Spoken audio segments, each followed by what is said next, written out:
Hi, everybody, and welcome back to the Order of Narvosc. This is session 37, Power and Responsibility. We hope you enjoy. All right, so we started out in a puzzle room with a broken box that ended up being a shadow box, and we had to essentially fix the box, and the box, as we fixed it, fixed all the broken instruments in the room, and music started to play. The key to this room, I believe, was to dance, and we had to dance each with a partner in the room, but it was a partner that appeared to us, and each one of us had um, a figment that might have some sort of meaningful connection that we danced with. And from there, I believe we went into a room that had, was it 4 different, I guess, canisters? Was that? And each one of them had different symbols and a wand that corresponded with each canister. And we had to figure out basically a way out of the room by essentially figuring out which of the canisters was real as an exit point. And here's where it gets a little bit fuzzy. We go into a room that is a giant chamber, I believe. And in that chamber, there are several statues and then a giant dragon head at the back. And we saw 3 different verbs, commands. Was it worship or Revere praise? me, praise me, and prove your faith. Yes. Upon trying to do those things, we entered into battle with the dragon as well as some of the statues in the area and concluded that trial by proving our faith on the altar. And then another door opened up, and I believe darkness was cast, and it exhumed every one of us. Not exhumed, that is to I guess exhume could work. Yeah, it took hold of all of us, and we each had separate visions and then combined visions. And it was a ride, and that's where we left off. Perfect. So you all had those visions, those dreams, those whatever they are after you were completely swallowed up by this darkness, and you all have now reconvened together in the same ritual room you were in before you were swallowed by that darkness and swept away. The statues that about killed you last time are sitting pleasantly on the floor, arms crossed. Looks like they're just watching you, but they're not doing anything. The stone dragon from earlier is nowhere to be seen, as it looked like he slunk into the stone itself. The door to the next room is wide open. It's dark through that hallway, but you can see something that twinkles inside of it.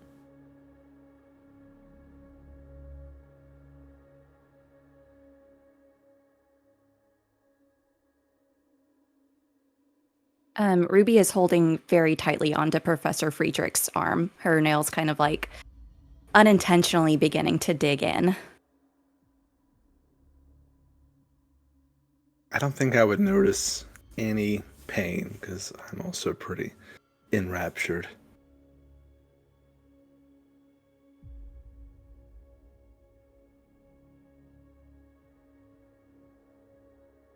Trying to remember how Velphie and Quirin were at the end. I think we just jumped through the portal, right? Yeah. So I think Velphie, she's kind of standing there a bit emotionless. Just kind of staring at nothing.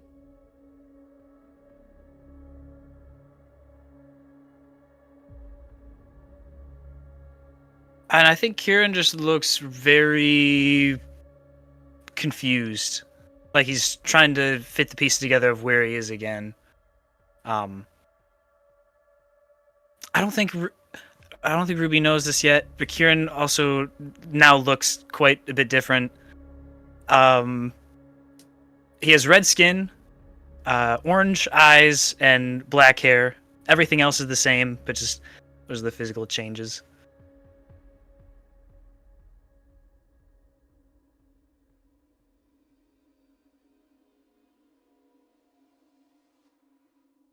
Is it real?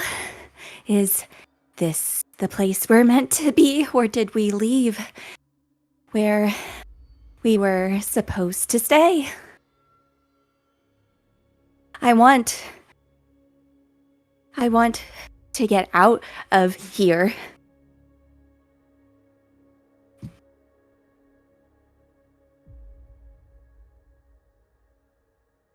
Is everyone, for the moment, physically okay? I think so, as long as we're where we think we are. Yeah. Well, we all appear to be here again, wherever If here not it is. slightly different. Did it change me?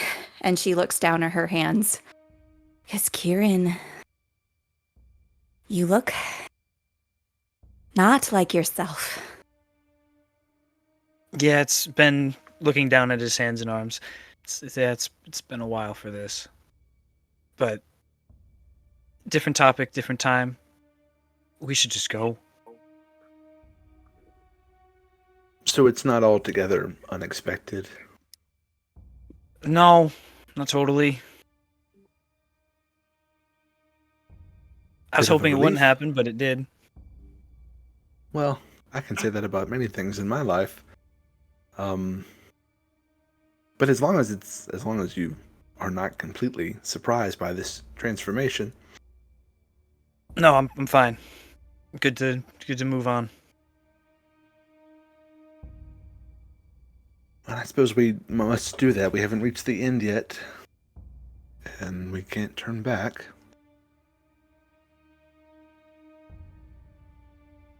Velphie just kind of, she shakes her head and rolls back her shoulders. Yeah.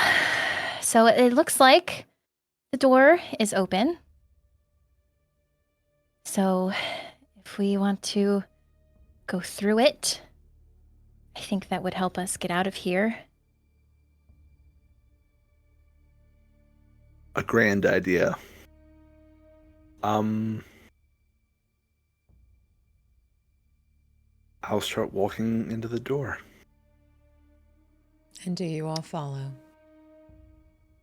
Velphie follows, yeah. Following.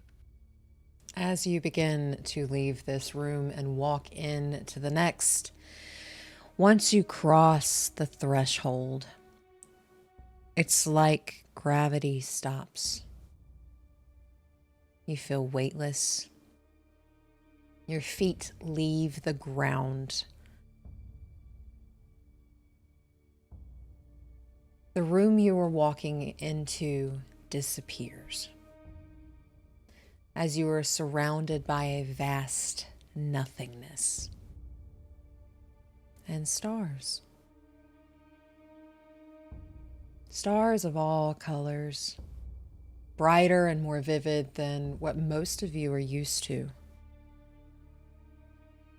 Roll me a perception check, please.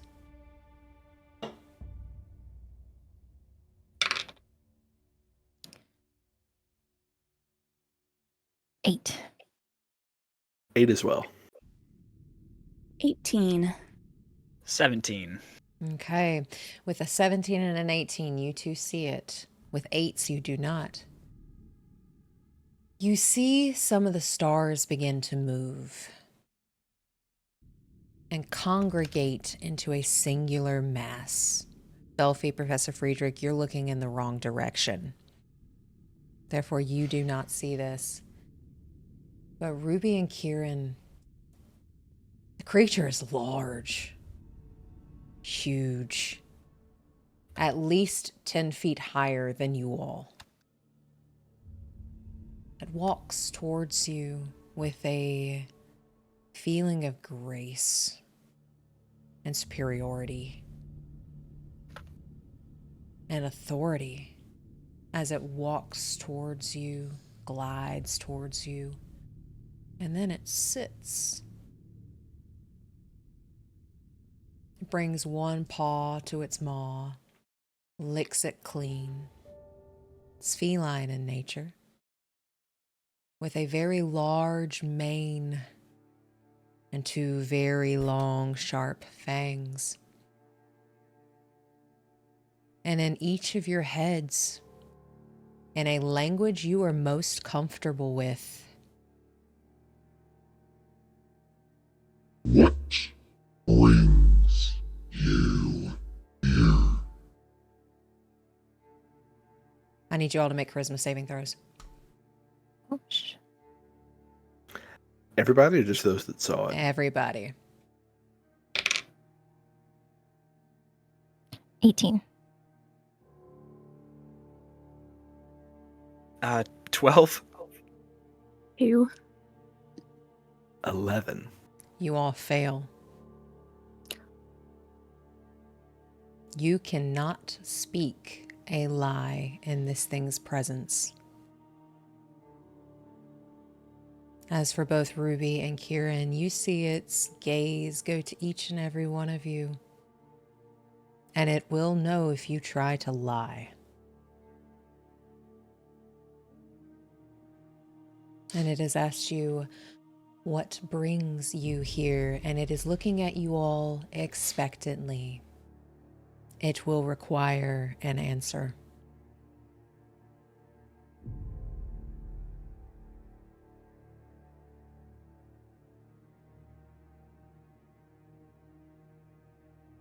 It said, what are you doing here? What brings you here?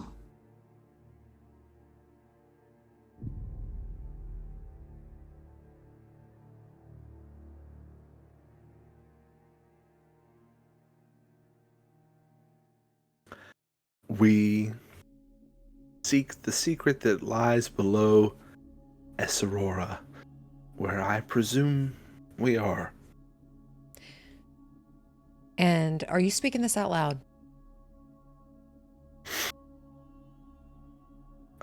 Yeah. Your voice has no sound. It does not carry, but in your head,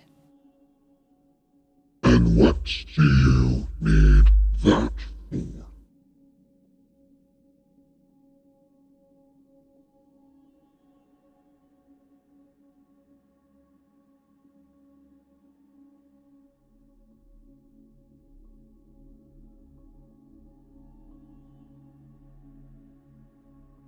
you get the sense specifically he's talking to Friedrich on this one. You all do not hear this. Our land and our home is in peril, and though we don't know what this secret is, we think it may be powerful enough to save us. And again, just to Friedrich, Peril of your own making.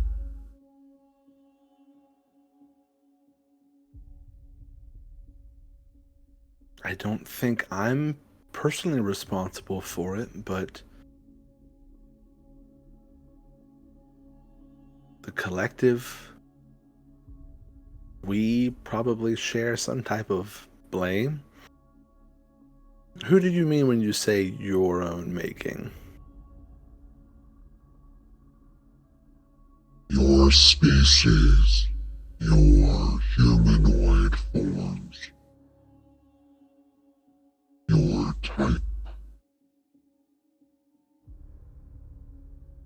Well, if you're bundling us, then yes, of our own making. Though we share many different views of how the world should run. What makes you different then? If I give you the secret, will you just continue?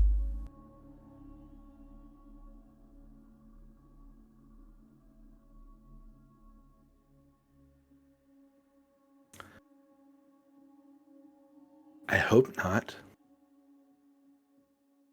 And what is going to make you different? Hope is one thing. Action is something else.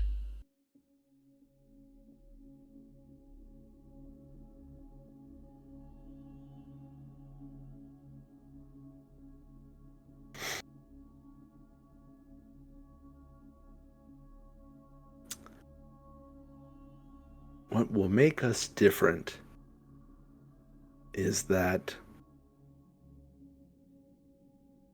while we seek to displace those in power and causing all of this, we do not seek the power and control that they hold.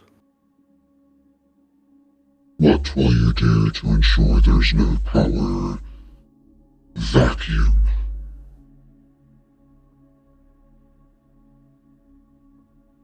When you take out one of power, something else takes its place.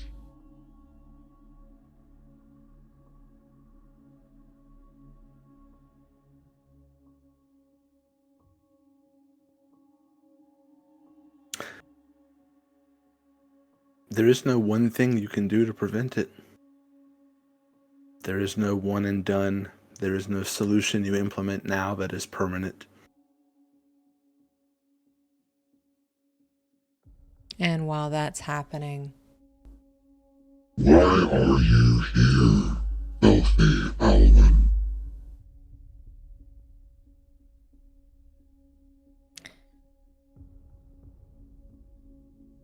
We are here because we're trying to protect this land. Protect from what? The thing I see that it needs protection from is you.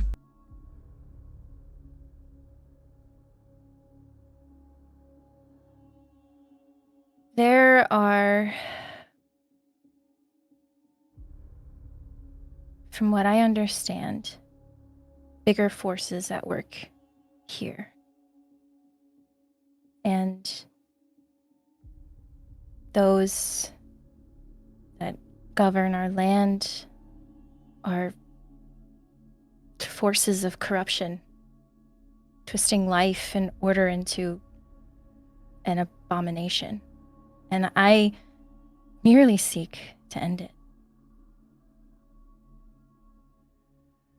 And why would I believe that you wish to end it and not take its place?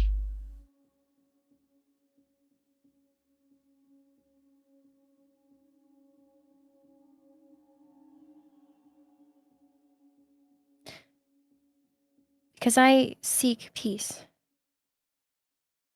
I seek balance.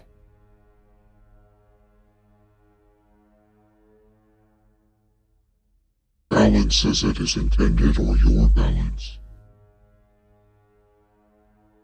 As is intended, I guess. My balance would not match everyone else's definition of balance. What makes you different? For it is your kind that caused this, correct?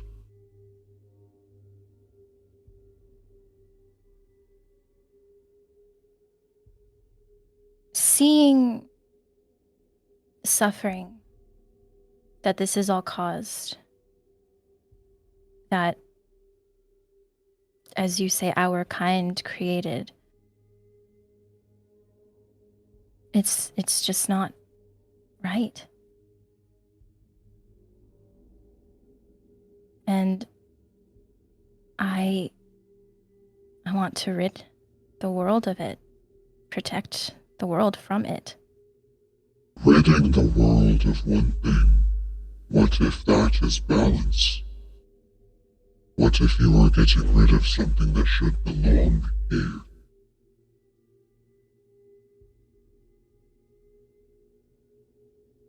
Well, from what I understand, it doesn't belong here. It was brought here by someone else. And who are you to judge what belongs in a place? I guess I'm not. It's just my own personal belief.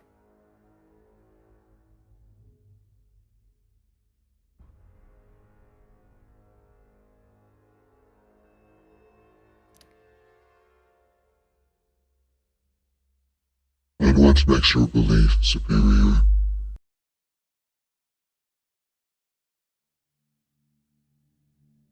I don't think it's superior as it is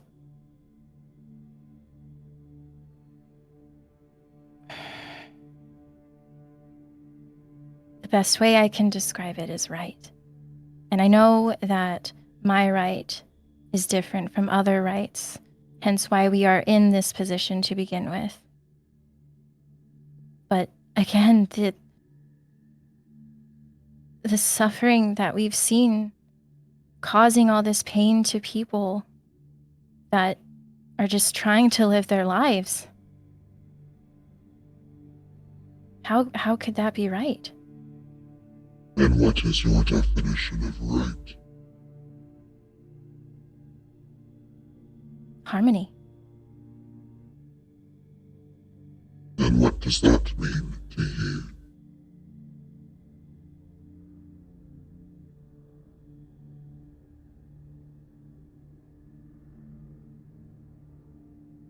Fairness, honesty.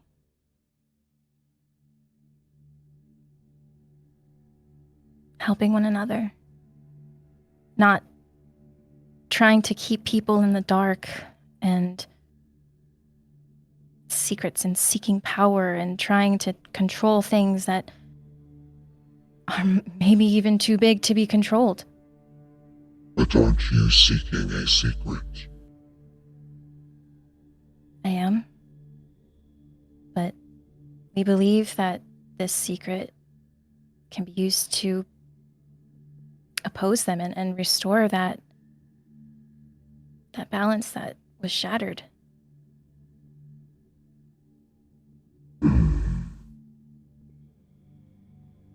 And while that's happening, Quirin, the Nameless. One who chooses one name and forsakes family. Why are you here?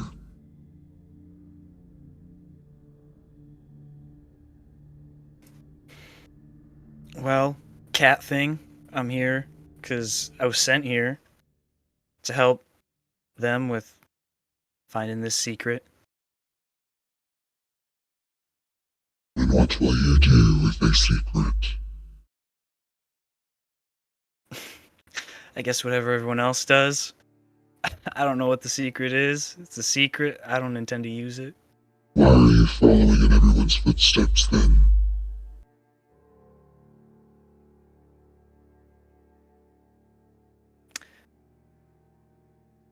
I was sent here. It's a task to complete. The person I was sent by gives me a place to live for a little bit. And what would you do with the secret? Forget it if needed.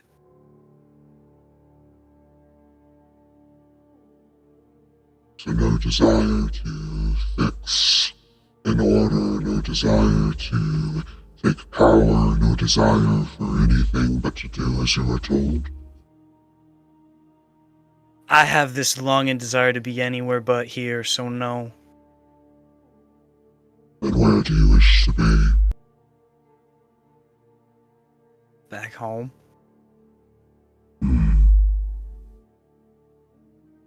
Where is home?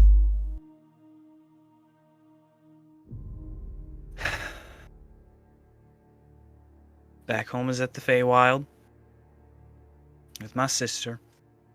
Where I should be. Interesting. I wish to go home too.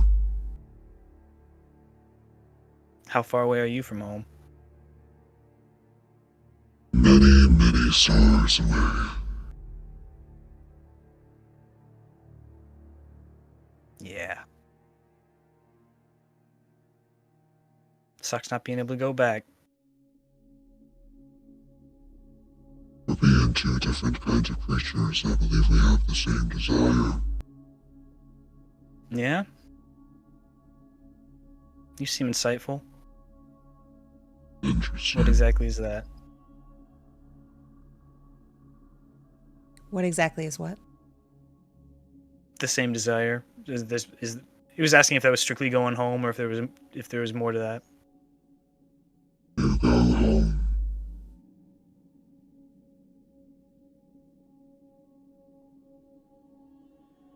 Good. I'm glad we see eye to eye then. If you were given a secret, will you just give it to the first person who asks? Will you forsake it to go home?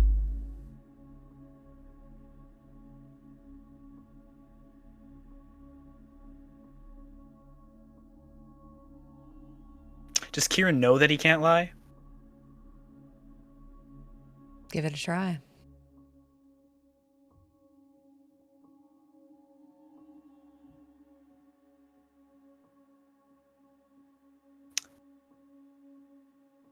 No.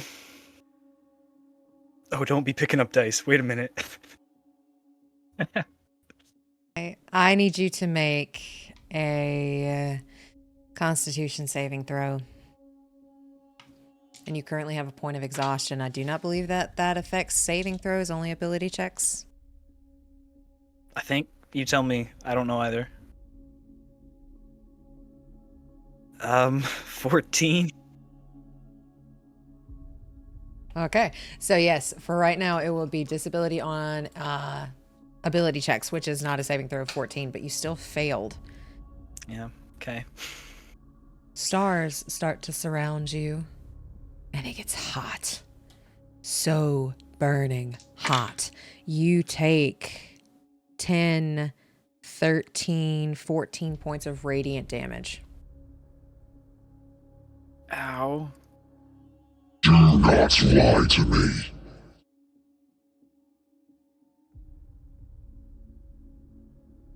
I do what I have to do. Interesting. And with that, Ruby Mortem. Mortem. I know that name. Why are you here?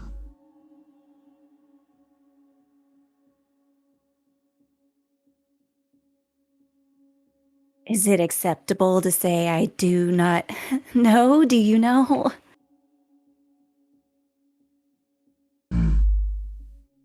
Do you wish to know?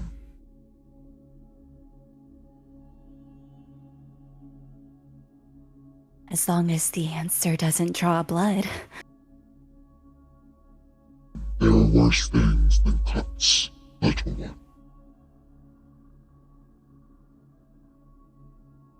I know, but leaving alive seems imperative. A body would be very heavy to carry back, and I doubt that they're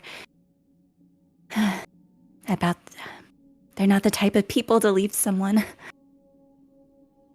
You have angered a god.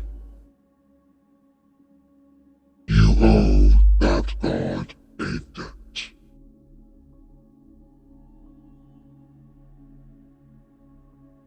The god in the dreams, the voices in my head. It's all debt owed. Yes, And that's why I'm here. I owe a debt I don't know how to pay back. what are your thoughts on how to pay it back?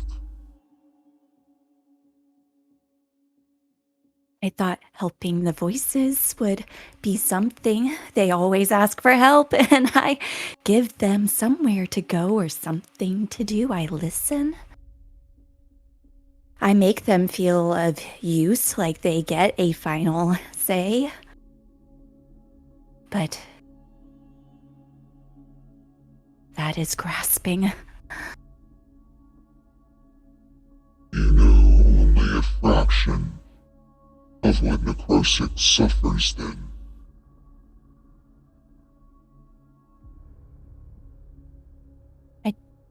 No.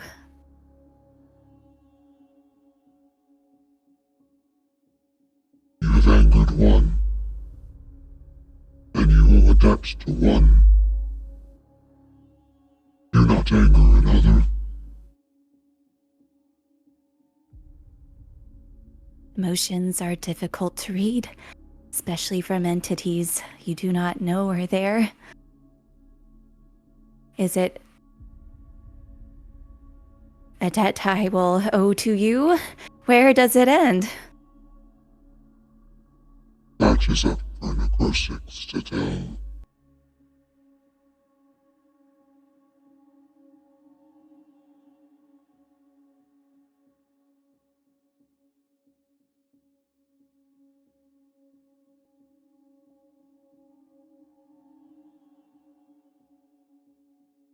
That's it. I shall wait for the telling and I shall listen to the voices. But for now, the secret, that is why we came. Correct? The others, did you tell them? It's okay if I don't get to know. I already hear so much anyways. What will you do with the secret? My secret.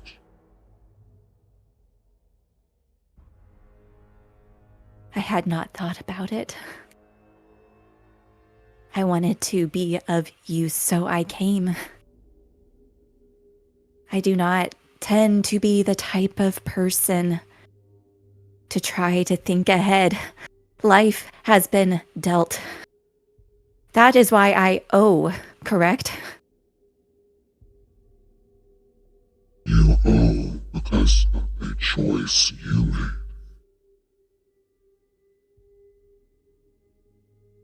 I thought I was doing good. If I'm given a secret, that is what I will try to do with it, but I thought I was doing good, and that is what I will continue to do. Is that enough? Will you continue to let people walk all over you for this secret? Or will you determine what is good, what is right, what is wrong? Or will you allow someone else to tell it for you?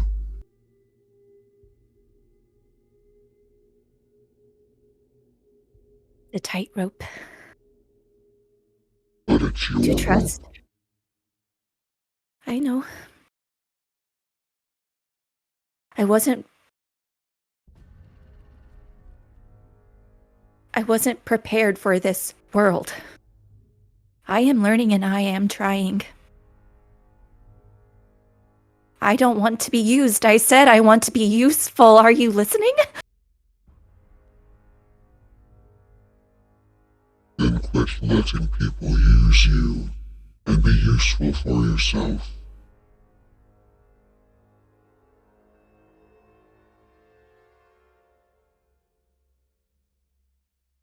If I give you this secret, will you use it to be useful to other people?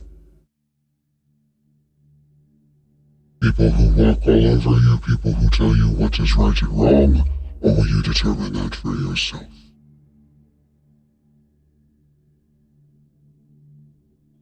I don't want to be selfish.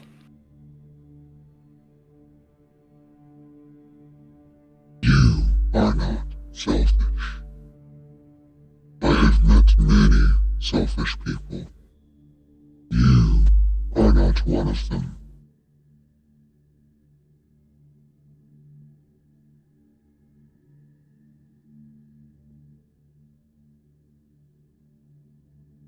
What else can I say?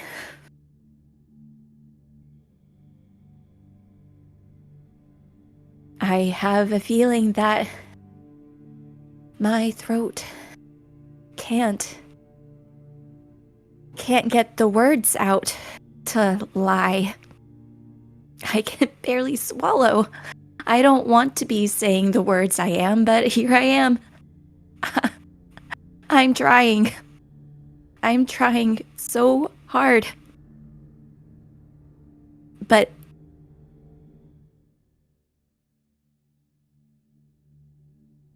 they deserve to know the secret. I haven't figured out enough.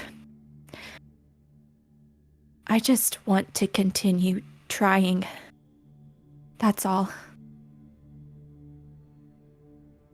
You see him sit, and you can see his shoulders, like he's already sitting, but his shoulders start to move as he looks slightly agitated.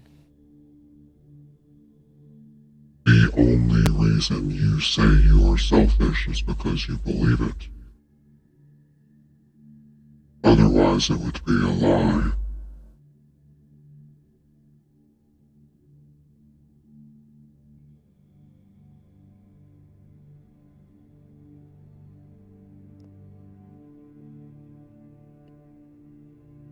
And that's true. I believe it.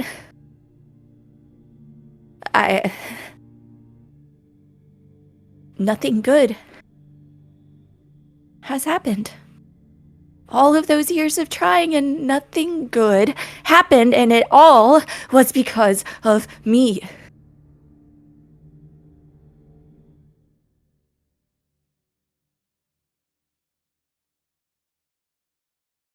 It was not. And because of that, you are the most deserving of the secret.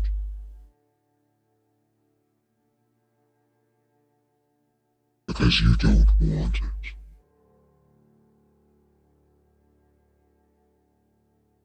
And at this time, all of you start to descend. Your feet start to land on the ground. And it's slow as you start to feel your toes touch. And the room becomes visible to you. It is made of stone and white marble with golden inlay. The vast nothingness has faded. The creature in front of you steps off to the side and lays down. His eyes never leave you. But now that the room is in view and that nothingness has faded, you do see, all of you see, this creature has a light blue and purple sheen to it. And he sparkles like stars.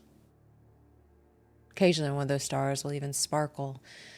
None of you know what one of these looks like, but it is like a majestic lion that stands 10 feet above you until he lays down and just watches. You all were honorable in your trials. You were trustful to me. He looks at Quirin, and you can tell he's looking into your soul. Except for one of you. But someone pulled through. And they vouch for you. Do not disappoint me.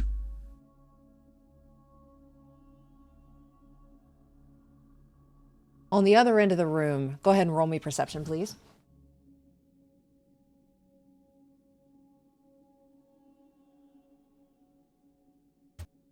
$12. 10. 23. 23. Okay. So everybody beat the 10 threshold. So we all do see this. This one was a low DC. Across the room, on a pedestal that looks like it is made of liquid gold, something is flowing and weaving around like a river without confinement. And it's humming softly. I can be a shadow. I can be the sun. A fleeting thought or a steady one. Shape me, mold me, set me free. I'll be whatever you need of me.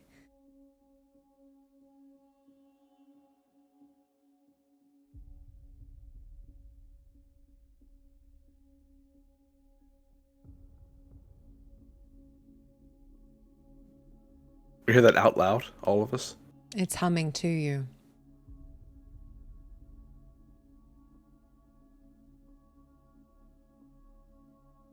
Is this the secret? Is it what we make of it? Take a step forward.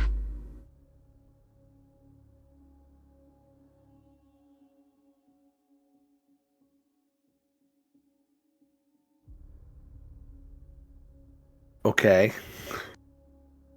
I'll take a step forward. Did we all hear take a step forward? Yes, because he asked it out loud. Sound is now traveling the way it's supposed to, so you all do hear take a step forward. Velphie will follow the professor. Yeah, one little step. Only after everyone else does. All right, so you all are able to take a step forward, and as you start taking a step forward, you feel compelled to keep going. As you take another step forward and another step forward, this thing is calling to you. It wants you, needs you. As this river of gold that has been flowing and moving like a river without confinement, it splits into 4 streams. For something that has no eyes, it appears as if it's watching you, reading you, seeing through you as if you have laid yourself bare to it. The streams of gold rush towards you, swirl around you, take you all in. If you will, please roll me a perception check.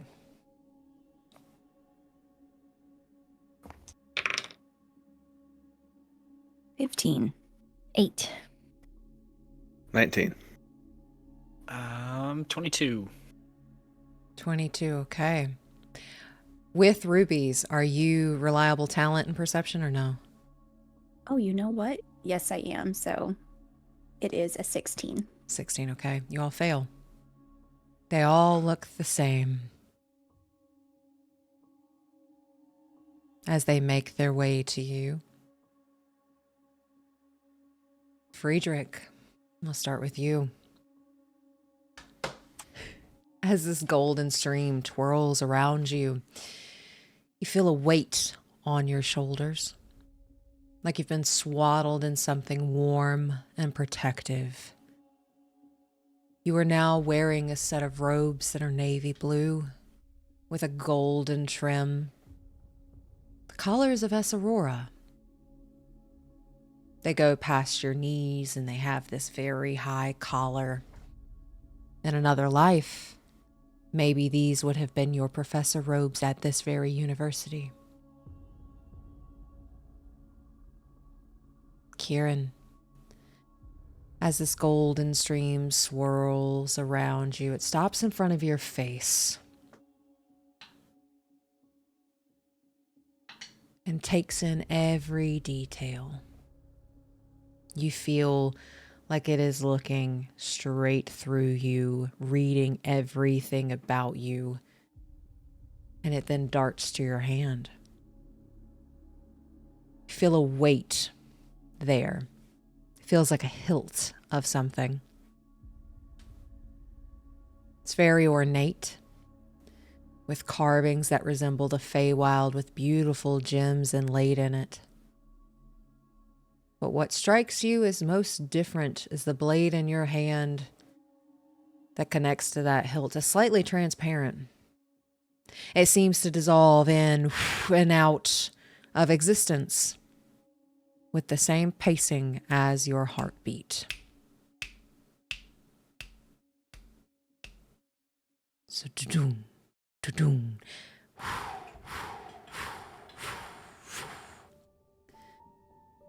Ruby, the gold stream makes its way for you, and then it fractures like a million little shadows. You feel pressure against you, like someone has enveloped you in a tight hug. A loving embrace. A slight caress, the moving of your hair. It lasts for a few moments before those shadows begin to take shape in your hand. The weight of it's very familiar to a crossbow as it begins to form. It weaves to and fro slightly as it appears to be made out of pure smoke and shadow. And a crossbow bolt has already been loaded into it that looks like it just... like it's ready to be shot whenever you need it. And Velphie, a gold stream floats towards you, and you begin to hear a melody of a lute playing. It's a little haunting as the gold stream lays itself at your feet, and a lute begins to take form. It's made of this polished obsidian and silver and has these dark blue strings that seem to shimmer. I have upheld my pact. Good luck on finding what you all seek.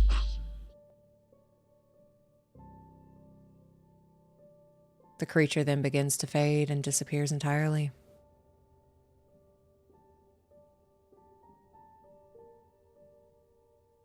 Quirin, you get the sense he has gone home. His pact complete.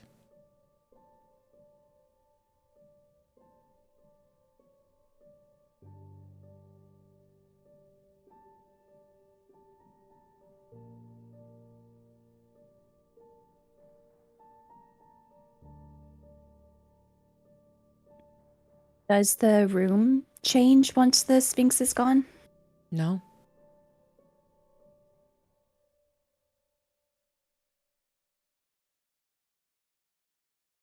Is the gold kind of river flowing thing still there? It has disappeared. So we're just in this room with these 4 new objects. Yes?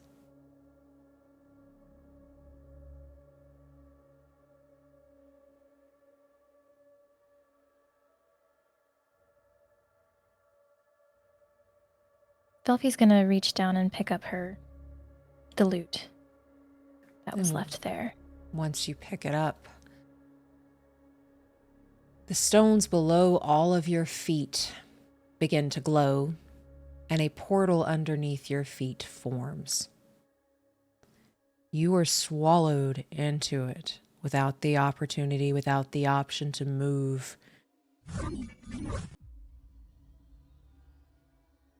After a few moments, you all drop onto the floor of the entrance hall of the administration building. You hear the startled snorts and neighs of your mounts.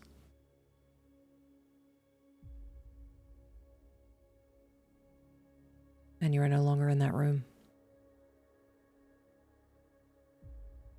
Is it in the admin building again?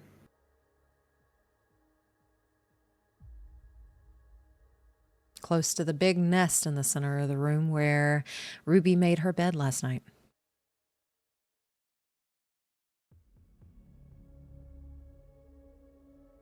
Just want to ask again, is everyone physically okay?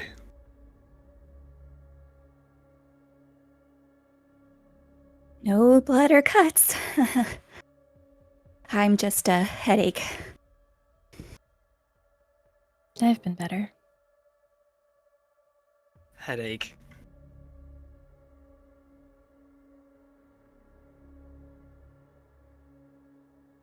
I take out my pocket watch. What time does it read? Y'all went in at about 8 o'clock this morning. It is now reading 7. PM? If you can look around and tell, yeah, it's 7 p.m. Oh, sorry. Okay, I didn't know if like time went backwards or I was overthinking it.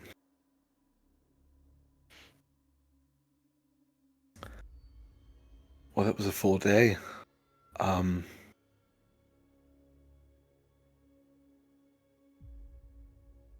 Suppose these are the secrets? There were multiple secrets?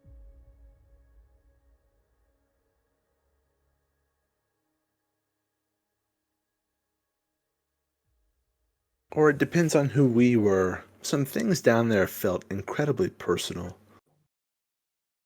Something I wouldn't expect from a place I've never been, to my knowledge, and people I've never met. People, things, beasts. It's not always comfortable to be seen like that.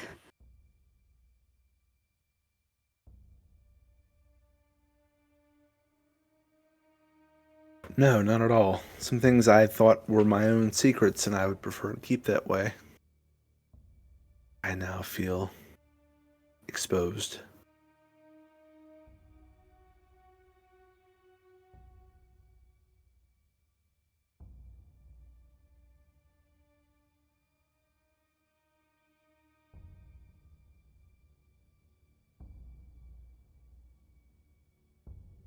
I'm still lost. I don't know what this means for a secret. I have something I didn't have before, but I don't feel like I know anything else.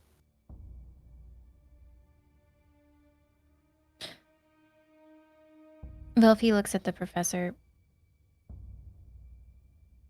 How do you think these will help us? There's a question of clarity. We all saw everyone be bestowed with something. Yep, you all now see bestowments in your hands or on your person. Okay. I just reply to Velphie then. I guess they're tools for us to use to make ourselves more capable, but it seems ultimately the responsibility lies with us.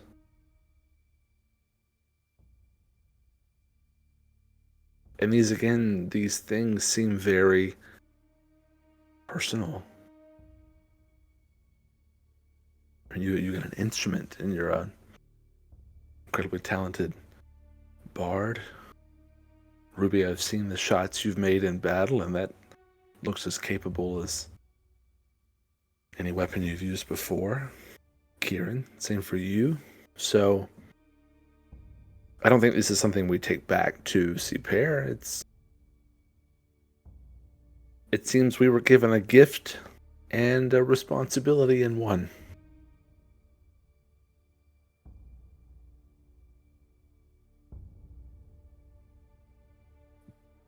And knowledge? When the darkness went over us, did you all learn things?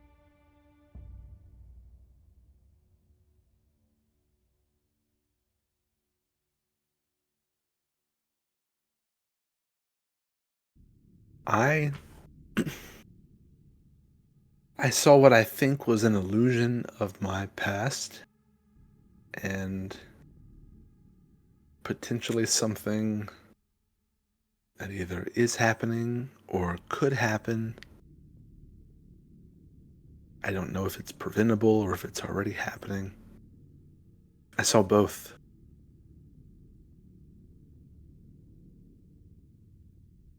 I'd classify mine as about the same. Wasn't too kind, though.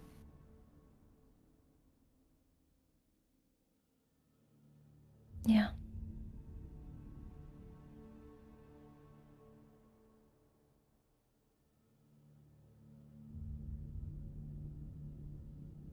So that may count as knowledge. it may count as a warning. Maybe it's meant to be encouragement. Everything seems very much tooled to our own perception of it.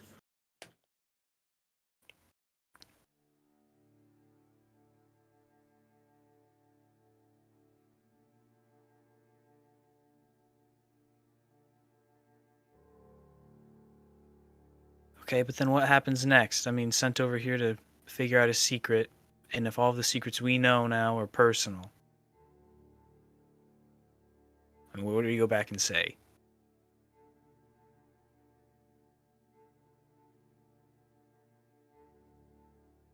That I don't know, because it's not like we can just go back, hand over these things to Seapair and say, go ahead, put your other best people on it.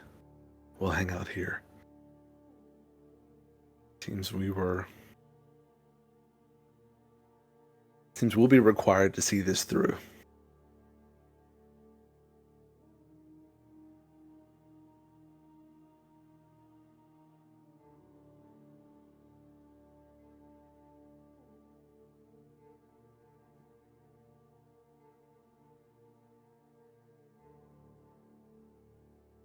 These are nice robes, though.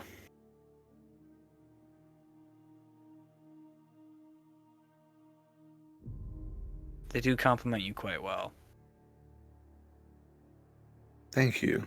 I'll have to examine them a bit. Try to become familiar with exactly what they are.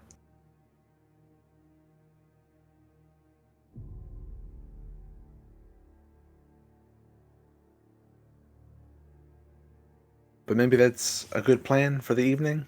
Since it is evening now, we can spend the night here again.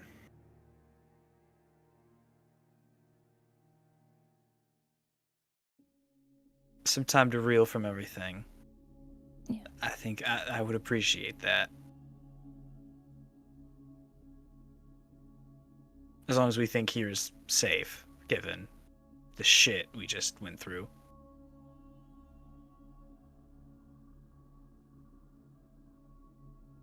I would imagine as long as we stay above ground, should be okay. So can we agree no following other secret, weird-ass passages anywhere?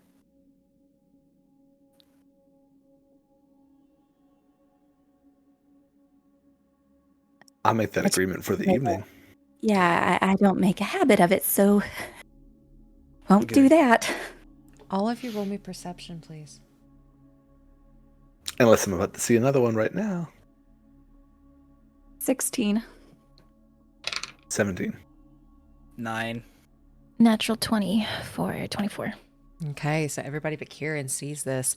The passageway y'all took no longer exists. It is just a wall.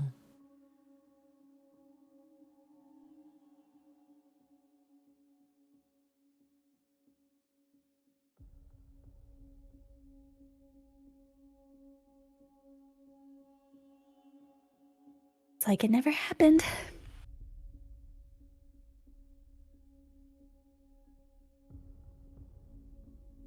Our memories and these items are the only proof it did. But that's not nothing.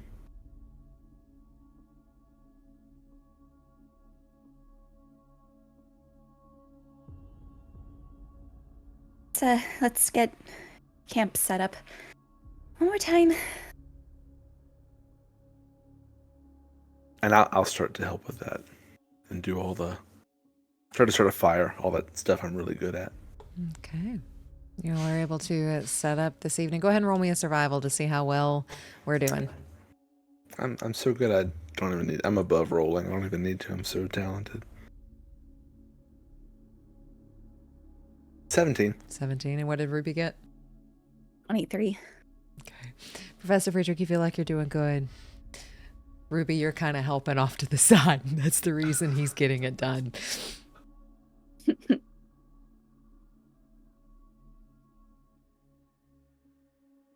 After that, I'm going to take the new robes off and just sort of sit down in my area and examine them a bit.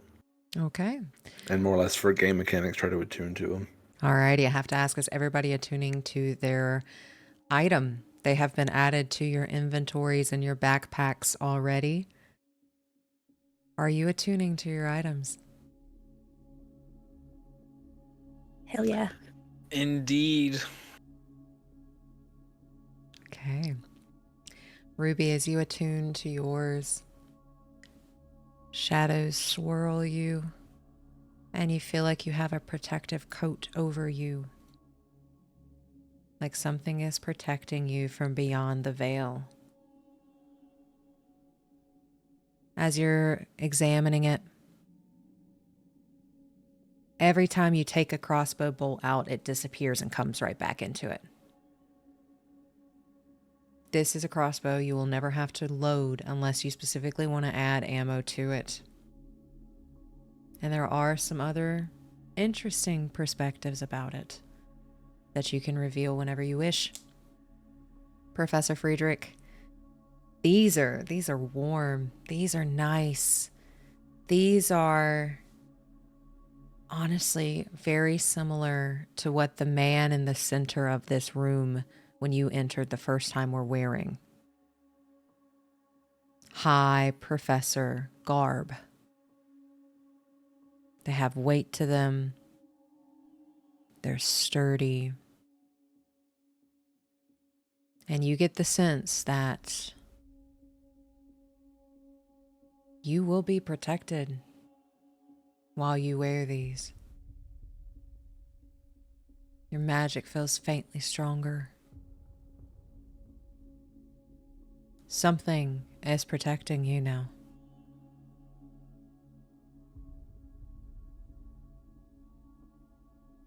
Velphie, as you attune to the loot, you've got to untune to someone else's.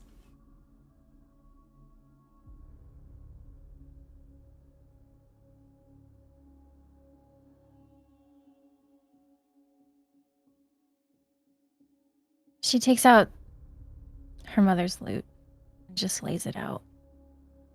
And she puts the new one next to it. And she stares back and forth between the two. And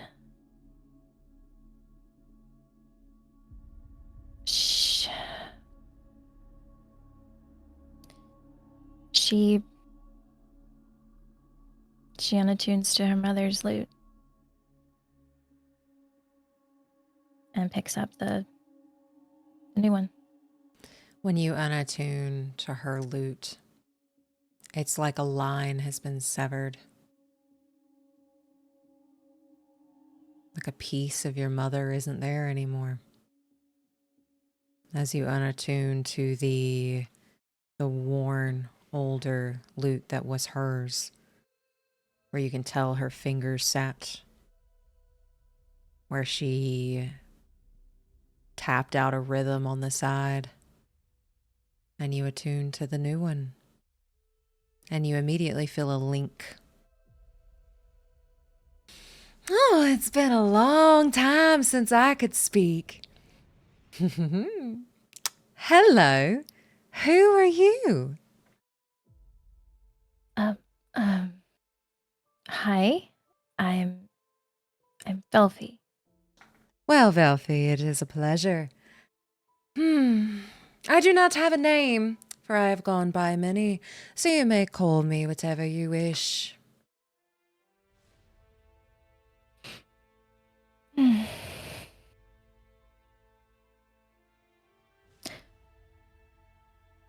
How about Lorelei?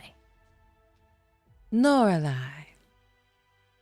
Haven't been called that one before. It's a special name. Interesting.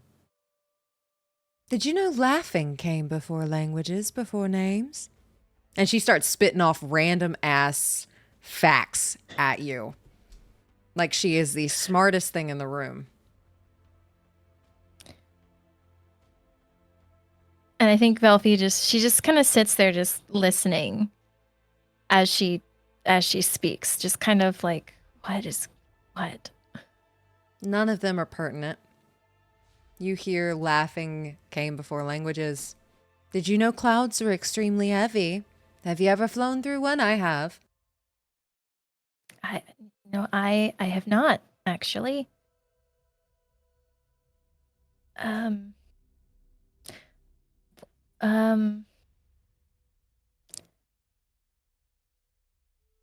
sorry. So, are you trapped in here? Oh no, I choose to fit in here. Okay. I am much older than you. You know, I mean this in the nicest way. I believe it. Good. So you will know to respect your elders then. Always. Yes. Well, it's a pleasure to meet you, Lorelai. Pleasure's all mine. We'll be together now for a while. Yes. And I have not had someone to speak with in about 500 years, so I'm going to talk to you now. And then she starts telling you information and facts and things that have no relevance. And she does not shut up. Okay.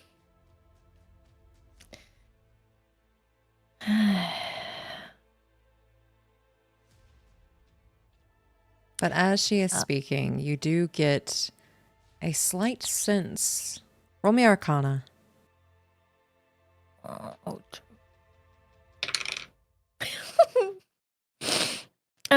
Natural 1 + 2. She is magical.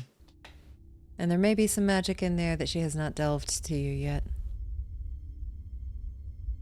Okay. And with that, Quirin, as you attune to this katana where the hilt is always in place, but the blade dissolves in and out depending on how fast or how slow your heart rate is.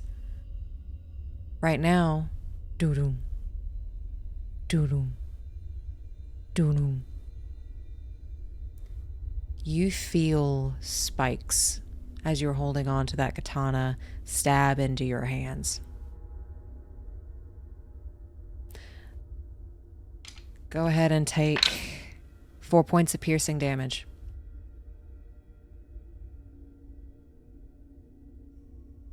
And it feels like you can't let it go. You can't let it go, as it has claimed you as its.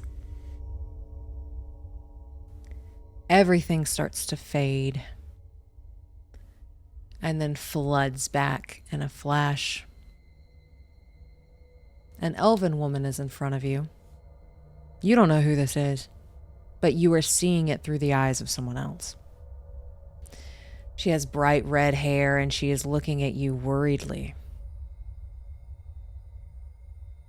I'll leave hope to you. Stay safe. You blink, and the vision you see changes. You see screaming hordes of individuals with black ichor veins. You know what those black ichor veins look like. You see it is spread all across their chests, all across their faces, and their eyes are nothing but black voids as they are taking down other individuals and biting into them. It doesn't matter where they bite, they are just biting into them. You see hunks and chunks of people getting ripped out of their shoulders, their necks, their faces, their legs. Anywhere that these individuals can bite, they are biting down. You cast a spell and then blink. The vision changes again. You're looking down on your arm at a gnarly bite on your hand. You see Those black ichor veins that you know exactly what they are spreading from your bite all the way up your arm, slowly starting to creep. And you feel piece by piece, pieces of you leaving, like they're vanishing in thin air, like something is ripping you apart. Pieces of you start to disappear, bits of feeling, bits like you know that the woman you just saw, you care for her deeply, like she is family. You care for her, and it's gone, ripped from you as bits of your soul are leaving you, and you cannot grab a hold of it. I need you to roll me an intelligence saving throw, please.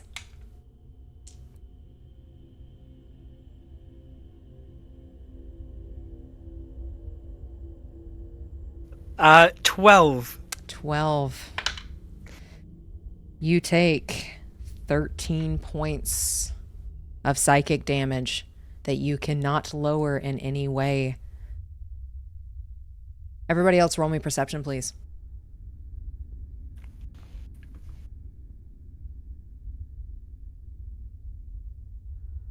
$16. 16. 8.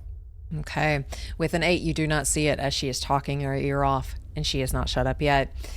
With those 16s, both of you notice Quirin is incapacitated. How is Quirin attuning to this? Where were you? He was sitting over by Behemoth on the ground, legs crossed, sword just kind of sitting on his lap. You both see that hilt. Blood is pouring from where he is holding it. And you can tell like spikes have shot through his hand. You see the tip from outside the other part of his hand, and his nose is starting to just pour. Eyes have rolled back. He is incapacitated.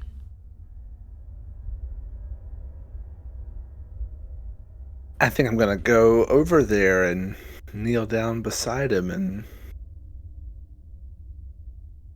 try to tend to him in some way. I have a healer kit. Roll me medicine. Can I just use the kit? Yeah, sure. Okay. It just says on an action you can spend one of the uses or kits to tend to a creature and restore 1d6 plus 4 HP. Okay, go ahead and roll. Plus additional HP equal to the creature's maximum number of hit dice.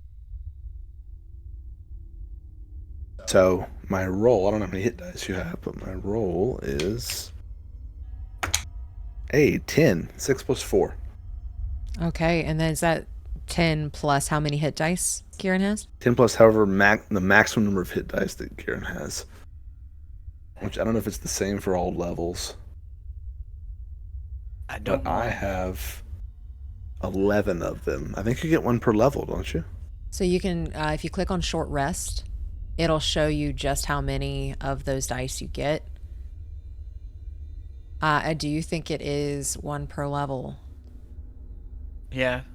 I Okay. have 11 as well. 21. 21, yeah.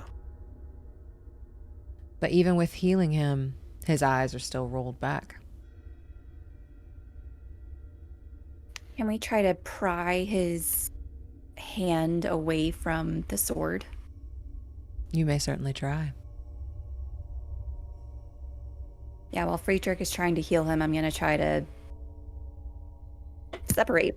Roll Yeah. me an athletics check or a sleight of hand check. Am I proficient? Sleight of hand, yes. Okay, 15. 16. You are unable to pry it as you pull. Quirin, you take another 6 points of piercing as it starts to slice his hand.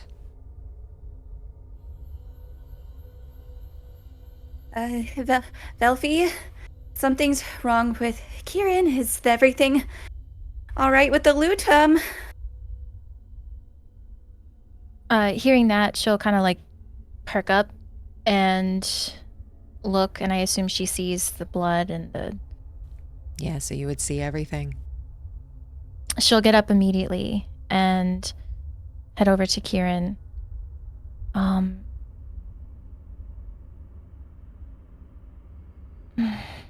She's gonna cast Cure Wounds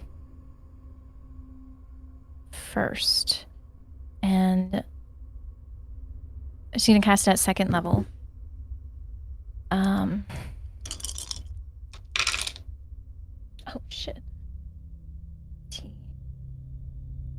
25 points of healing. And is there a change? You heal the wounds. Quirin is still incapacitated. Can I counterspell? You may certainly try. I'm gonna counterspell. You cast Counterspell. What does that look like? This is the first time you've cast it.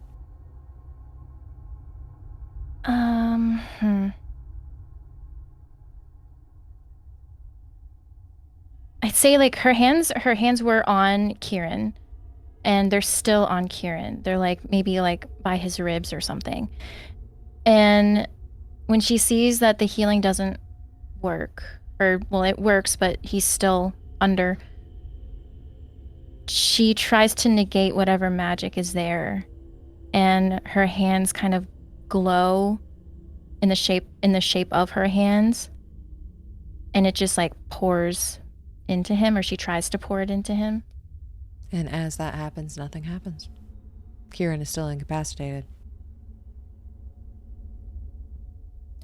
Can we try to get it out of his hand again? You may certainly try. Roll me a sleight of hand or athletics. My I'll help. Yeah. Roll an advantage. I was going to offer the opposite, but okay. I will roll. Athletics was the other one? Yep.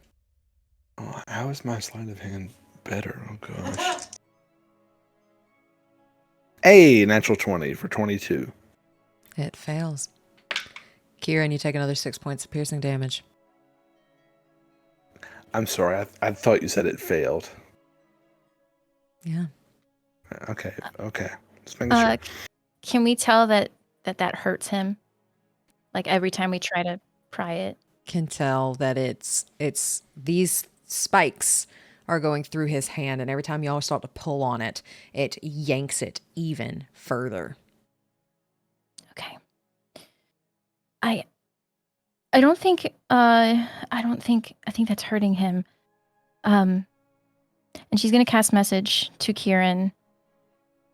Are you okay? Can you hear me? You do not.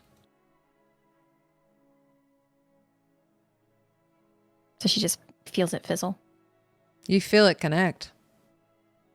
but he can't. Nothing responds.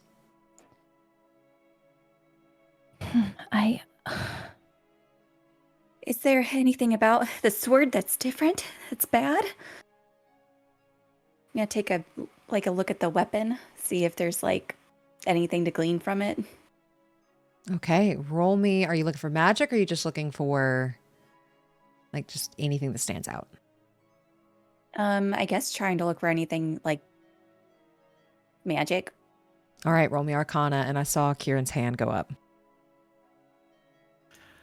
I was just gonna say, if it's still tracking heartbeat, the sword is probably blinking a lot rapidly. And y'all see it weaving in and out of existence. 19? 19. There's something magical about it. It's got a lot of magical properties.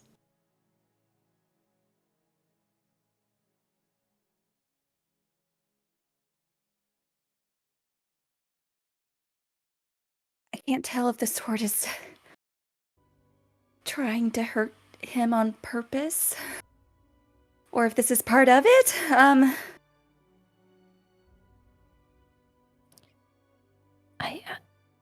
I don't know. I don't know what's going on. He's unresponsive, and I can't get through to him. Did you all see the way the Sphinx looked at him? When it spoke of lies?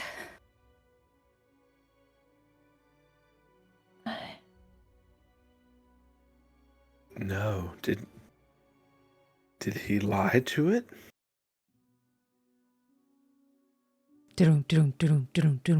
As you all see that blade continuing to weave in and out of existence.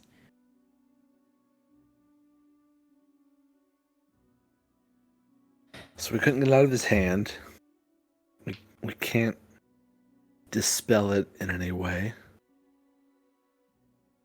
What else? What causes people to drop something? How do we separate hand from hilt?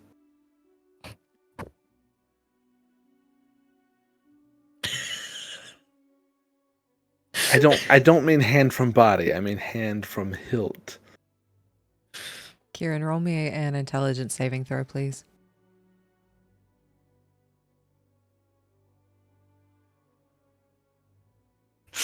$13. Oh no. Okay. We are in that 10% hard. We are. You take 16 points of psychic damage that you may not reduce in any way. 16. Roll me a d6, please.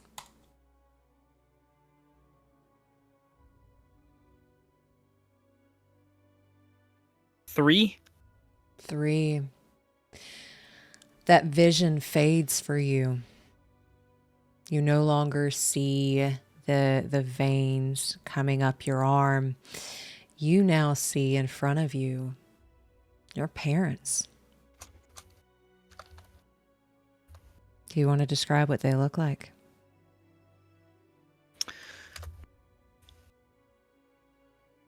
Quirin looks a lot like his dad. So his dad largely looks the same. Much darker blue of hair, though, with the gray skin.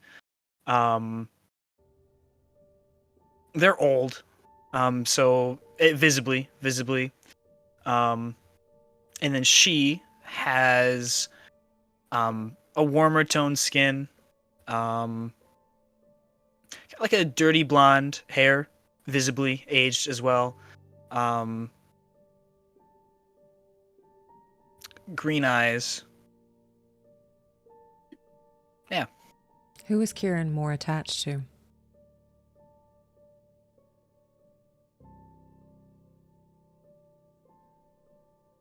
Probably his mother. She is sobbing in front of you, on her knees, hands on her face. Body is writhing in sobs.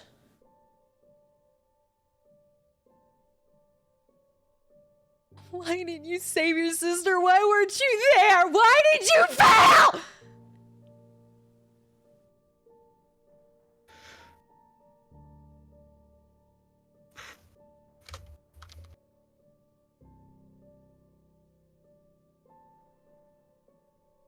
If it's possible for the sword to blink any faster, it's going.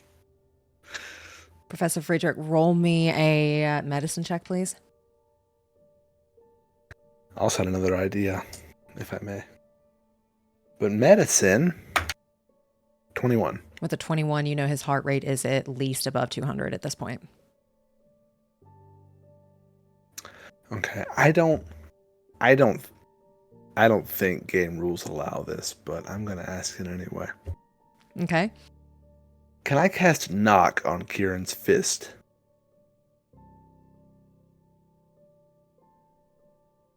Okay, explain to me how this would work. Knock, it says you only cast it on an object, so I'm bending a little bit. But anything that prevents access is what it says. His fist wrapped around that hilt is preventing access to the sword. I would like to magically open his hand, and I leave it in your decision-making hands. If I allowed it for this, I'd have to allow it for everything, meaning you could disarm people with knock. So I'm going to have to say no. I didn't even think about that. That's true.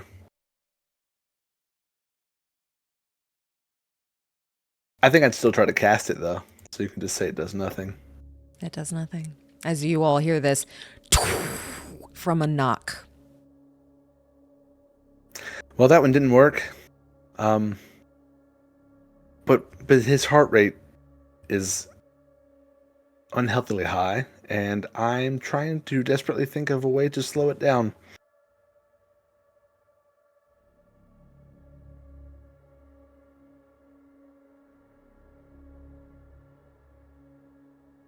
Is the mental connection with the lute, does it only work when she's holding it? Yes. She would have left it. She's gonna get up and pick it up, and just, you know, if she's continuing to talk, I know that we just met, but my friend is incapacitated, and I don't know what's happening. He's bleeding. Do you know anything about magic swords that throw spikes in hands and blink? She starts talking about all magic swords in existence. That does not help me. She puts the lute back down and runs back over. I don't know what to do. I can keep healing him until I can't. But I don't know what else. I don't know what else I could do.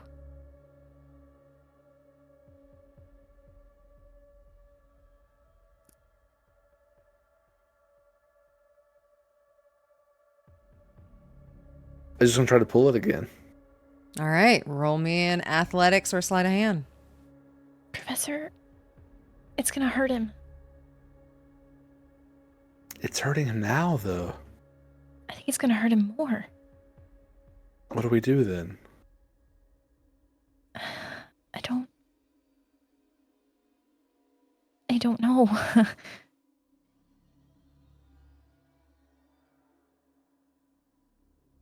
I don't have time to try to identify whatever it's doing to him. It takes too long. The Sphinx said that I had to make choices. I had to make choices. Maybe he needs to choose to drop it, so he just needs to wake up. And I'll just take out my water skin and pour it on his face. Okay. Quirin, roll me another intelligence saving throw, please.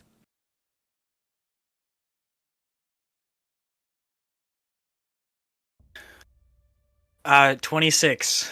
Okay, with that 26, you feel yourself coming to as you see your writhing in sobs mother repeating that line over and over and over and over and over. Why did you fail? Why did you fail? Why did you fail? And it fades, and your eyes, you feel like they're like at the top of your skull almost. They just roll back down, and you see all of your companions over you. And those spikes in your hand go back in. The second he comes back, is it possible just to drop it? Just to drop the hilt? You are able to drop it, but when you put it down, when you drop it, you get the feeling you cannot go without it.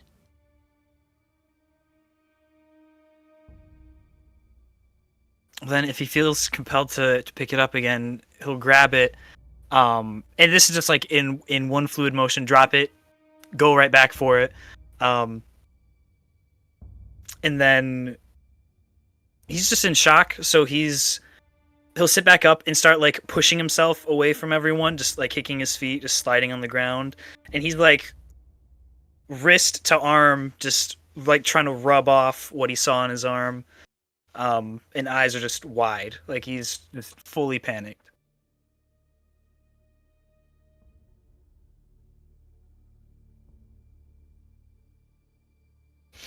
Quirin, we're not gonna hurt you. Are you okay? We're here. We're back. You're here. We're here. And a few deep breaths, looking at his hands, arms, where the bite was. And then just once he realizes he's clean, just putting his hands on the wall or whatever is around him just to ground himself. And your hand is still bleeding, right? I would assume so. Okay. Velphie's gonna just like look down at your hand and back up at you. Can I help you? Oh, yeah. And he'll just hold out his hand, and he is shaking. Okay, she casts Cure Wounds at first level, and she takes his hand, and you see this glowing aura around it, and you get 13 points back. And her intention was to close those wounds. And he doesn't say thank you, but he just looks at Velphie and nods his head and just goes back to feeling around, being sure he is where he is. And with that wound on your hand, those wounds close. But it has forever marked you as its. How long was I don't even know.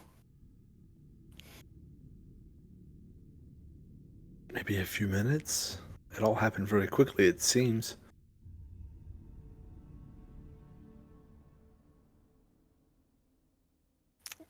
We give these secrets back. I don't...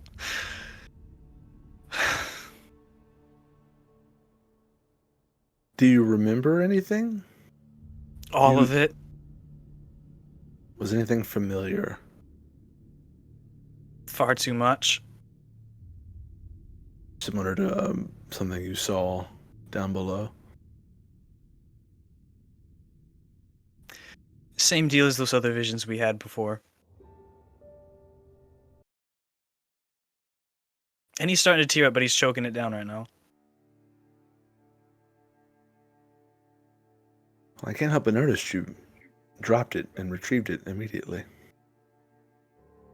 I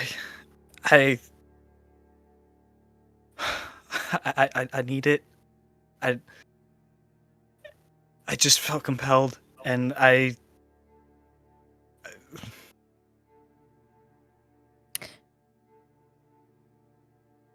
Hearing that, can Velphie do probably what Arcana to see if it's a cursed object, since she had a similar feeling? Sure, roll Arcana. 13. You don't know.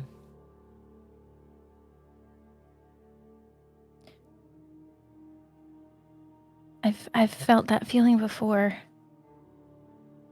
Just not being able to go without. But I was cursed. I don't know if that's what's happening to you, but that's what happened to me when I started to feel that way. I could not go without it. It needed to be with me always. what? So the secrets we got are cursed? I don't know.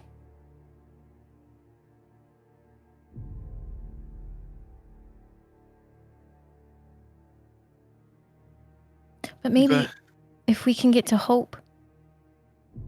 She got rid of my curse.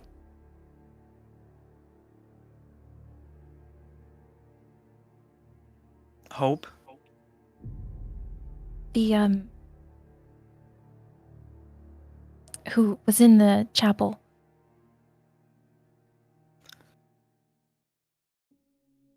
Yeah. She's done that before? She did it to me. Worth a shot.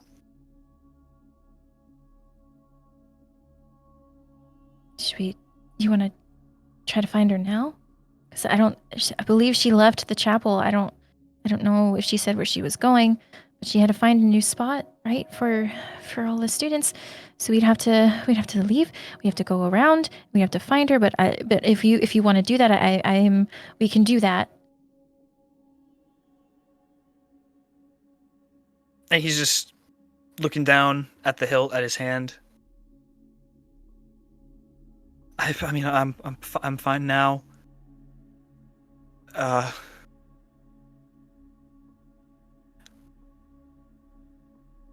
If y'all just want to stay here, that's fine. I mean, it'd be nice to see her, to find her. I know we committed to staying here.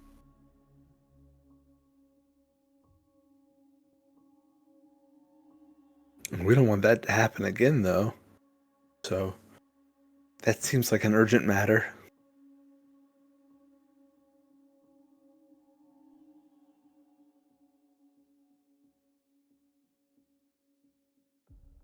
And he's just looking around at everyone.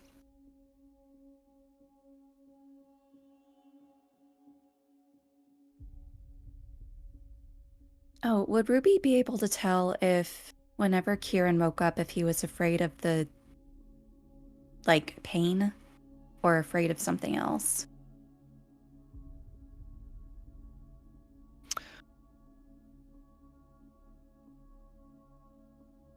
Yeah, I really don't think he noticed the pain too much. He didn't really care that his hand was bleeding.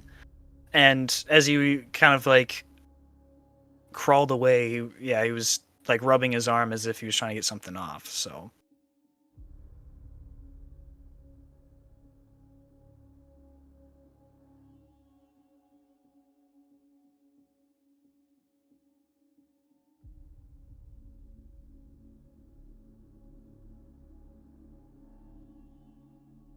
She does. She just gives you a very curious stare, and lingers on your arm.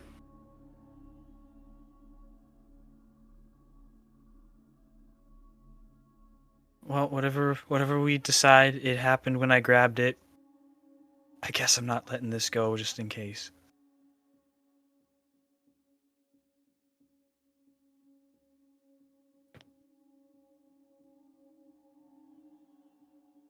Well, if Hope does have the ability to help with the curse, and that's what this is, then I think we'll all sleep a lot better if we do what we can this evening to address it.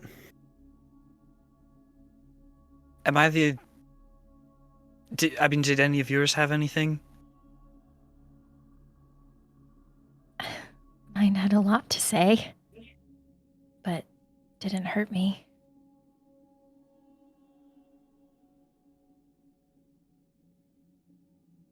Haven't shot an arrow yet. I haven't had a reason to, but so far the familiarity doesn't seem harmful. Mine feel like a warm hug and smell like a library.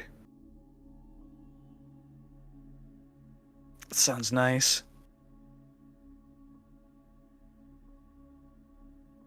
I don't know exactly what happened, but thanks for helping.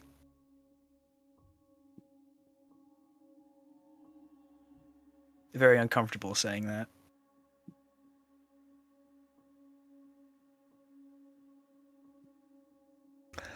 I'm just gonna walk out the front door and look around and see what I see. Or who I see. Roll perception, please. 18. With an 18, you see Hope kind of moving people into the training center. And you get the sense that she is making that the new base, because it is around like 7:30, 7:45 now. And that bell rang at 7 like it normally does. So she's kind of congregating them for the evening to find a place to stay. I'll just turn in and share that Hope is corralling her students. So she's out here if we want to seek her assistance.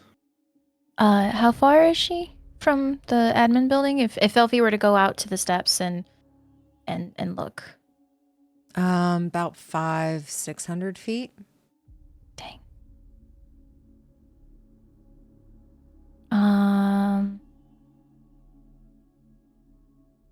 Gee, I'm running out of spell slots.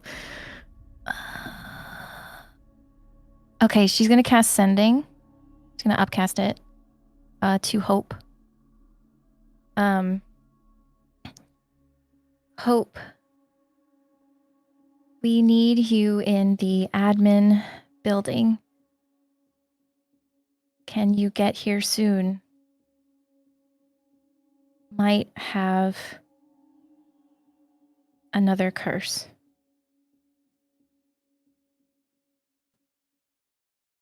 She doesn't respond. You went back in the building? She was standing, like, watching. Okay, you're Hope. watching. She will, getting that sending, will turn around and start heading to the admin building, and she looks like she is falling apart.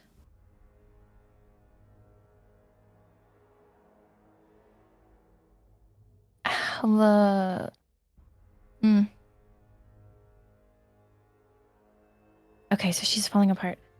So Velphie would notice that as she gets closer. Yeah, so one of her arms is kind of dangling at the joint. Part of her face has been crushed in. I think seeing that, Velphie, she'll say, I'm so sorry this happened to you. Can I help you? And she holds out her hands like she wants to touch her arm. Everything is fine. I can fix your arm. She looks down at it. I don't think your magic helps. It's worth a shot. I will not stop you. She casts mending. It doesn't work on her. I'm sorry. Nothing to be sorry for. What am I helping with? Well, Quirin needs help. He's possibly cursed, and she'll walk her over to where Quirin is. She looks at you.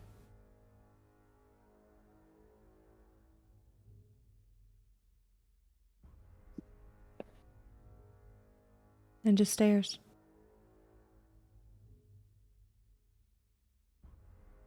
And he'll meet her eyes.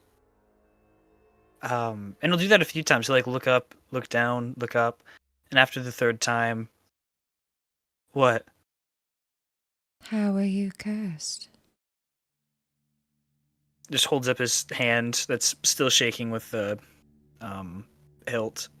Whatever this is. She takes her hands and she holds them on this object.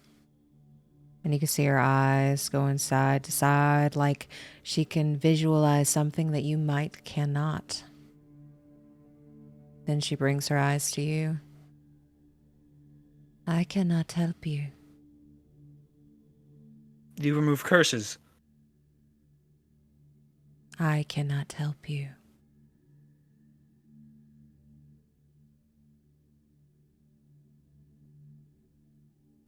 And his hand just drops and just leans up against the wall that he's sitting on.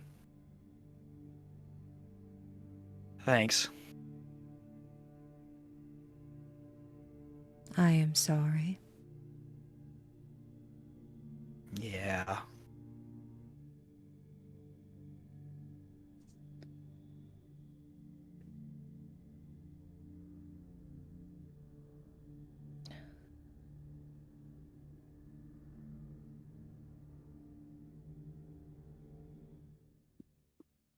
Do any of you need healing?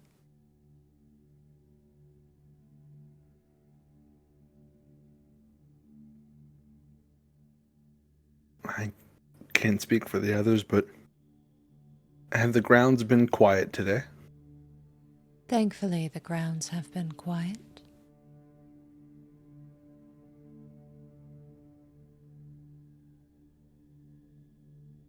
That's good.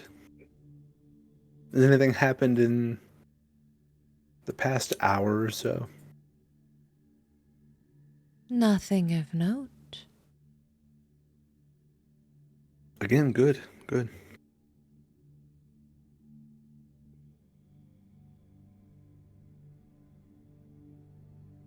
I cannot help with your curse, but is there anything else you all need of me?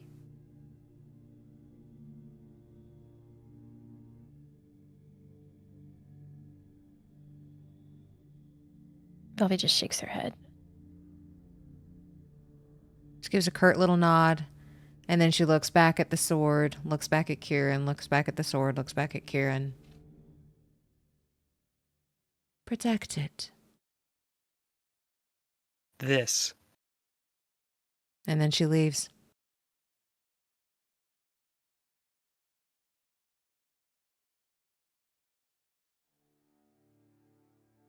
Well, thanks for trying. I appreciate you mentioning it. It's worth a shot. Everything's worth a shot.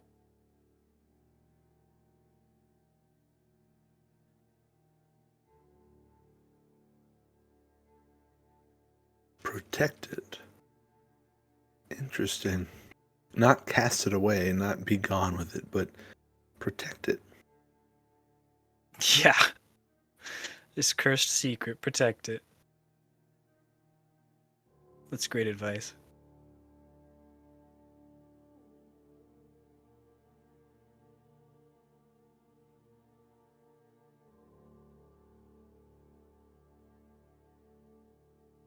I don't know about the rest of you, but I think I've had my fill of adventuring for the day.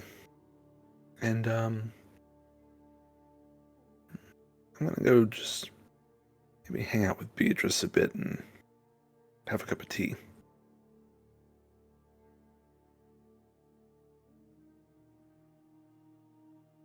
And I'll walk over to Beatrice. If you're okay, Quirin, then I kind of just want to do the same too. That's. I'm better because you guys helped, so I'm good. It's alright. Okay. And Velphie turns and she walks back over to her little spot where she's got her loots laid out.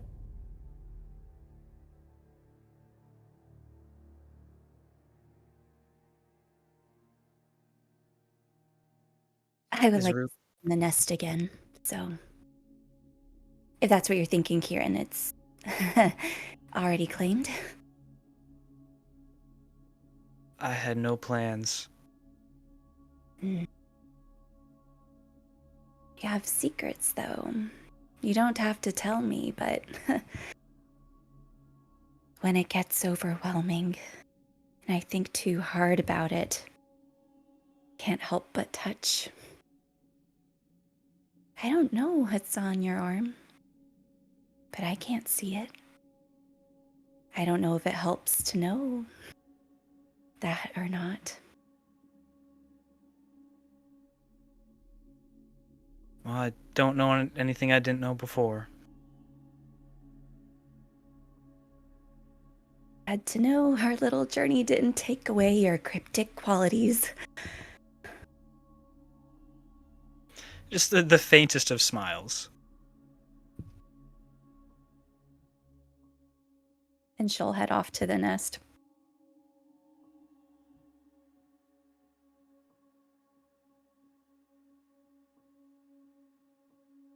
And with that, Ruby, is there anything you wanted to do specifically tonight, or are you just going to sleep in the nest? She's, I think for the first time, gonna try to start putting some pieces together. So she's Okay. gonna take out her, I guess, if she has any paper, she will take it out and start writing down some of the dates that she's heard so far. Try to just be like an active participant in like the actual issues that they're trying to solve, including trying to, I guess, write down some of the dates and details that she heard from the vision. Okay. Roll me investigation. or history. Okay. I'll do investigation. And depending on what you roll, I'll give you some information. Right, a 19. Okay, a 19 is pretty high. As you're writing down the dates, 1389, what did I say, 845? 842? No, 842. You hear 550 something years ago from your vision. You start linking these timelines up, and you are able to figure out that different realms have different times. And specifically, your realm and wherever you are now, with how that lines up.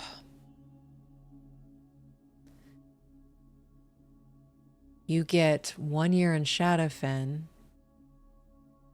equals 3.65 years where you are from. Whoa.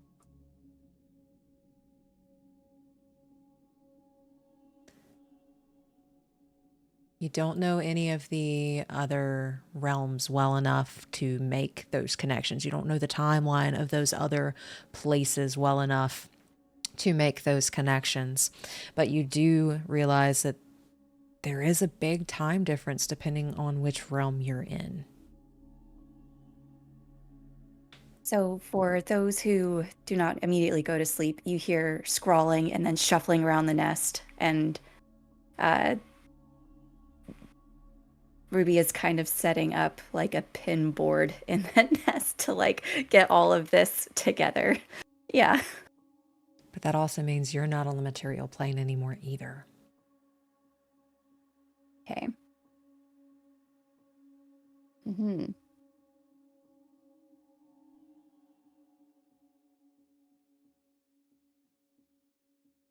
Yeah. So she'll spend the night, I think, trying to sort through those details, and make some sketches of people that she saw as well in the visions. And once it's all clicking and making sense, she goes to bed feeling like this is a step in the right direction. Perfect. And with that, we're going to go to Professor Friedrich. You make it over to Beatrice. She makes her way over to you and just lays down. And I'll just sit down there too, sort of crisscross style. She puts her head in your lap and lets out this.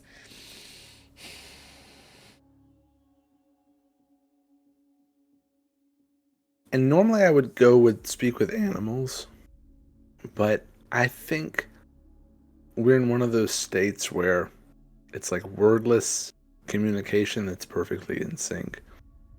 And I'll just sit there and sort of give her head scratches a bit and stare off a bit at nothing. And then eventually go to sleep. And with the wordless communication, you know Beatrice. Beatrice is tired.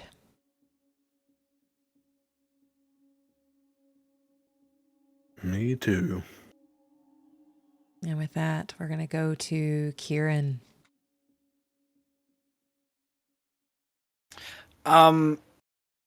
After everything, I think he'll just kind of sit there and decompress, I guess. Using his free hand, just kind of giving Baymont just pats on, like, he's still sitting down, so, like, I don't know, upper thigh or wherever, looking off.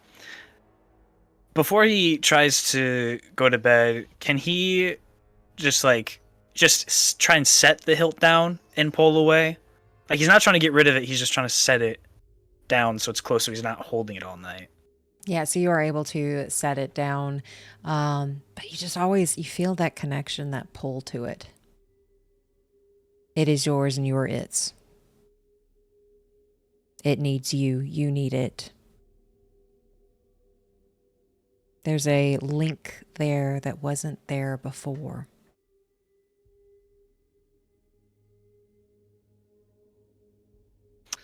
I think he'll take it again then. And usually for the night he just trances. He's actually just gonna try and sleep. So he'll just lay down and have the hilt laying on the ground just with his hand over top of it, not grabbing it, but just kind of laying it over top and calling it a night. And as you go to sleep, the same vision, that first vision you had, just repeats. Red-haired woman, individuals getting chunks taken out of them by other people's teeth. Roll me a perception check for me.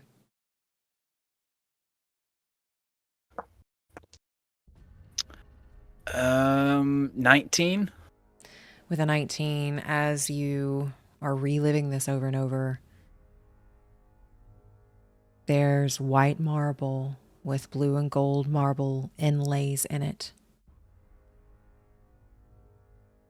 This was Esarora before Esarora fell. A time you did not experience. And then it just repeats and repeats. But you are able to go to sleep. And with that, we're going to pan to Velphie.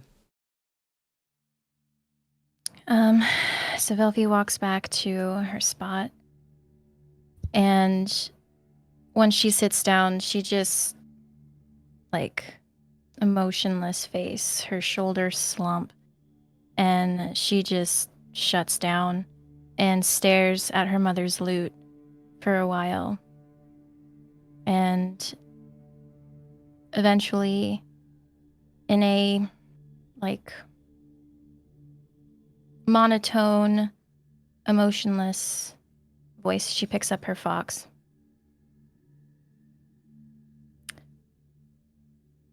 I saw my mother.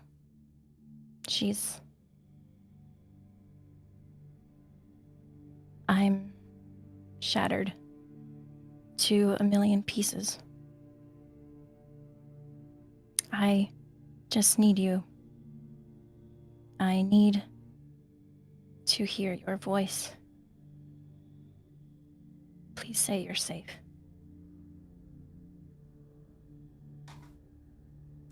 You do get a response pretty quickly. I am safe. You saw your mother? What do you mean?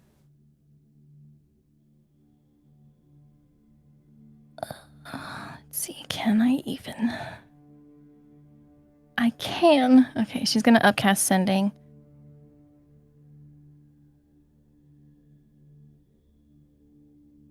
I saw what became of her body. She's in the pit.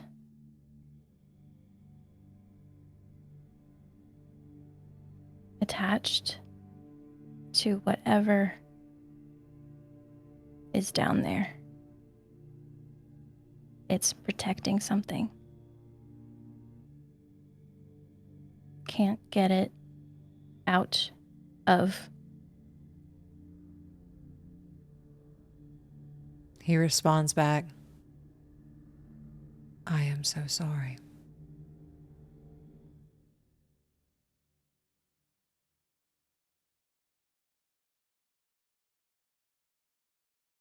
She won't respond. And then she lays down and tries to get that image of her mother out of her head as she falls asleep. You all are able to get a long rest. No one's on watch, but nothing wakes you up. As you all are able to sleep, recover your hit points, recover your spell slots. So you all are able to wake up in the morning feeling refreshed for as much as you possibly can after the night you had. How do you start your morning?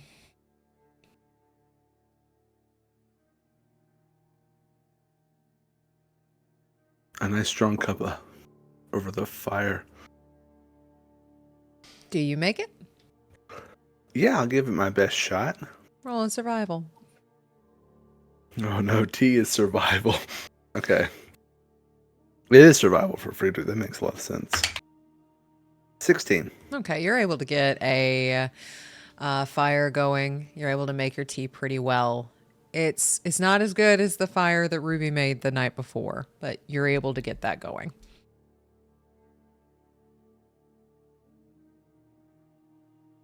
And it'd be probably pretty early for Friedrich. So pre-dawn. Pre-dawn. So you do see all the mounts have kind of gotten comfortable. Baymont's near Quirin, has kind of like laid himself out next to him. Beatrice never leaves you. Streya's over there blepping in the corner.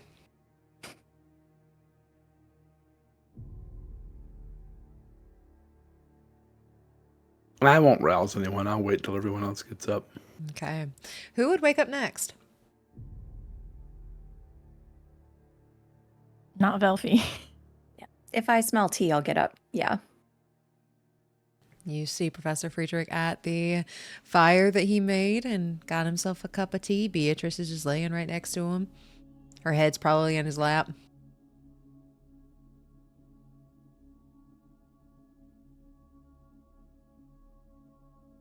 Good morning. You're welcome to join us by the fire. It's a party. I would like to join the party. Good morning. How was the nest? Productive. I think I got some things figured out. Oh yeah? I believe. Of what nature? Believe. The outside world and our world does have a difference in time. It's like 3.5 over, maybe just over 3.5 years difference. 1 year in Shadowfen. It's a lot longer out there. It's very precise. But it makes sense. I mean, we know time's a little odd in here. Mm-hmm.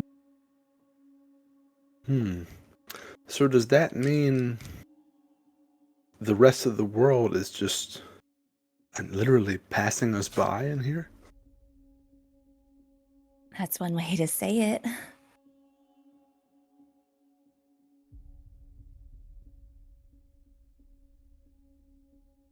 And I thought relative time was getting away from me in my old age, and now it feels like life is slipping ever faster through these old green fingers.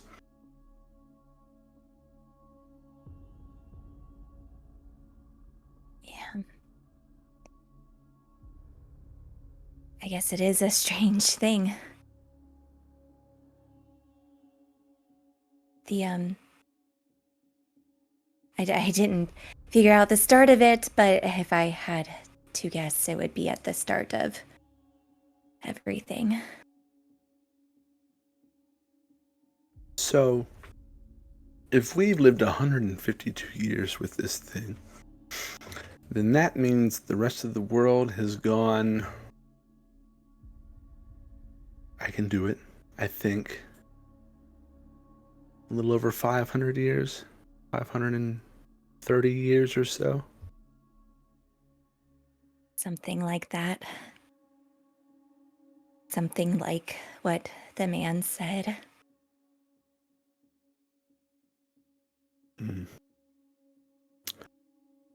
What you and I saw in there, those people, those women, who were very ominous. I take it you're somewhat familiar with them? At least one. The other I don't remember. The one that was thirsty. I do not know.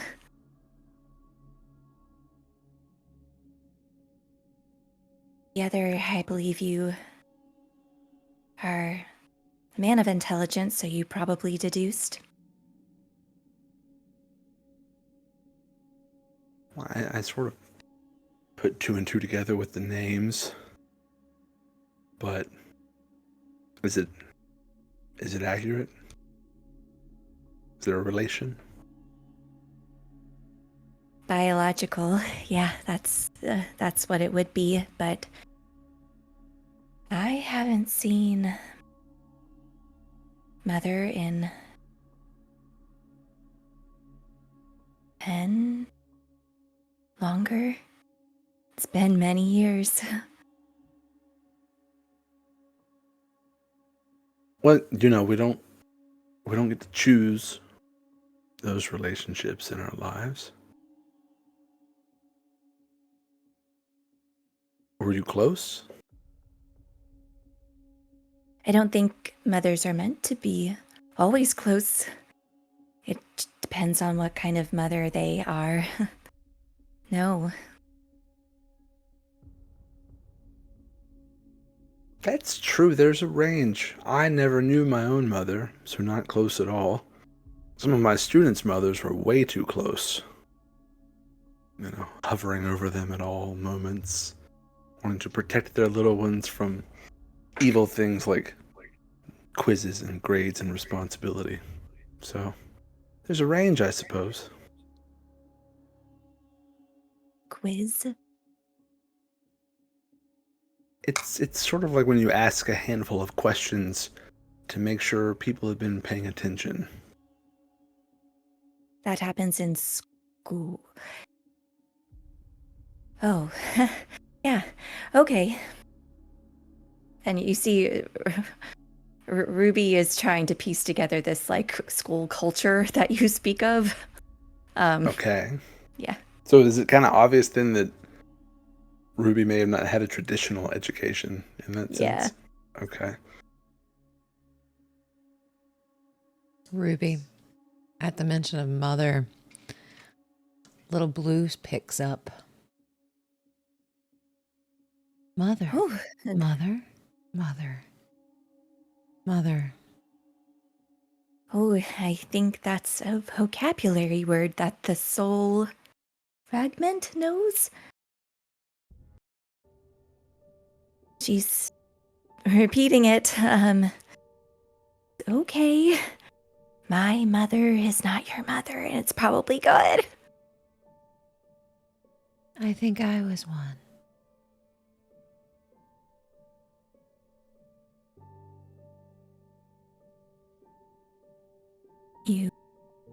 Friedrich, I do apologize. The conversation is being taken over. I will at least get them out, and she'll get out the little hammock.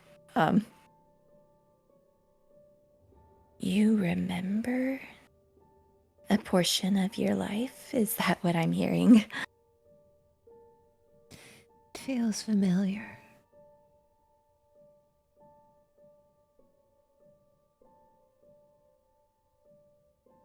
Yes, Professor Friedrich. Only Ruby hears this? You cannot hear souls. Okay, that's what I thought. But after that, she goes quiet. Perhaps it's good to ruminate, though. If you do remember, I suppose I'm here to listen, little Blue. I'll put it away. Silent again. It's strange to have them interject at points.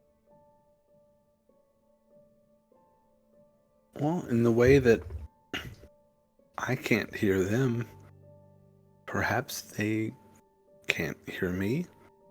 Maybe they didn't know they were interjecting.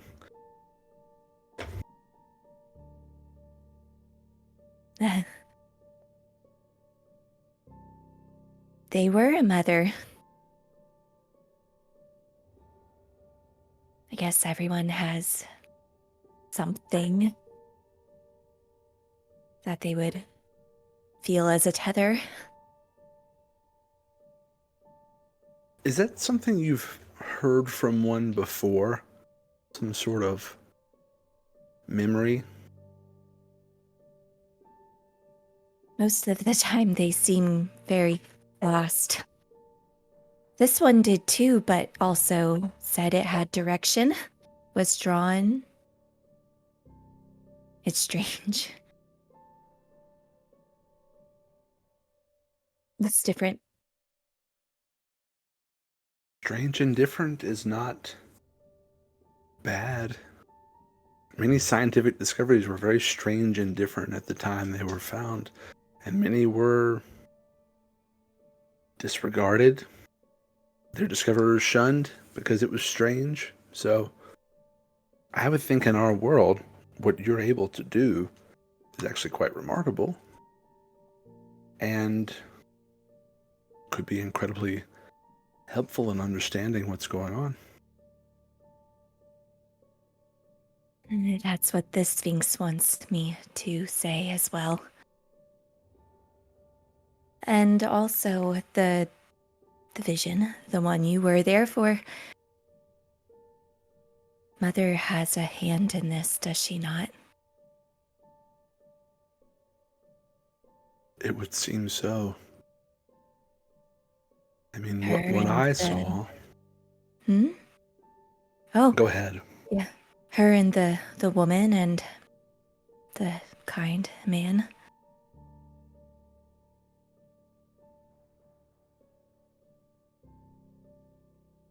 I saw things from my past, things that I think were currently happening, and do you think that part that I was privy to, is that something you had experienced before, or is that something new?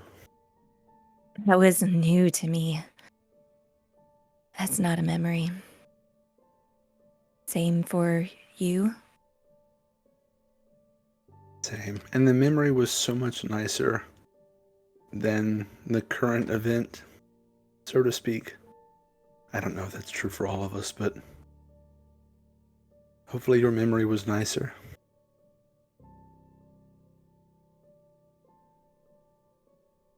I don't think I had a memory, but it was nice.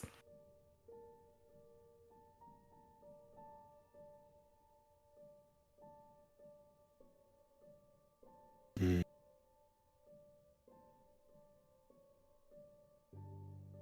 Families complicate things, don't they?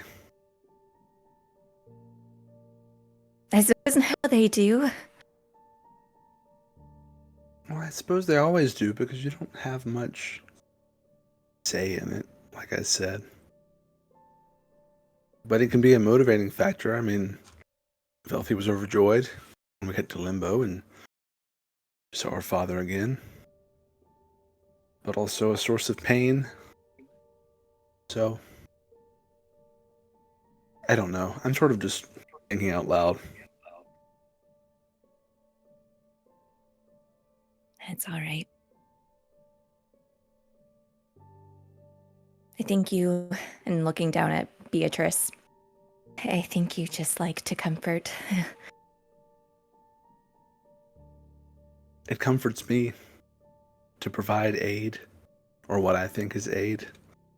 Maybe it's why I went into the field I'm in.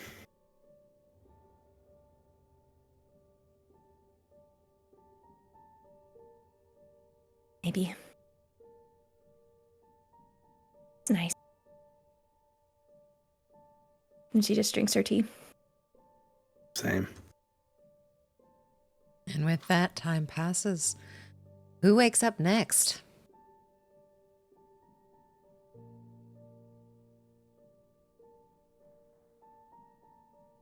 Yeah, Quirin probably wakes up late morning, moving slowly, but checking on Baymont and grabbing the hilt again, and then walking over to the fire where Fred and Ruby are. Morning. Good morning.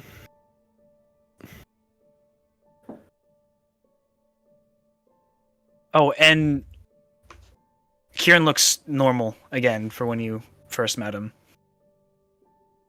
So, like, pale skin and bluish gray Yeah. hair again? Okay. Yeah. How was everyone's night?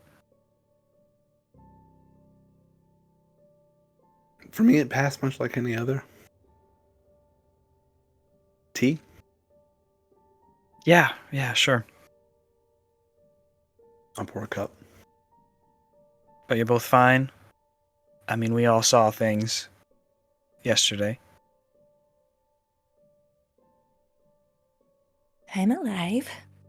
That is good. Yeah. How's your hand and your heart? Alive. Same area as Ruby, I guess. Nothing strange this morning to speak of, so take that as a positive. That's good. And apologies, when I say your heart, I mean solely physiologically. I'm not judging your morality right now. Right, that's something for later. I'll be fine.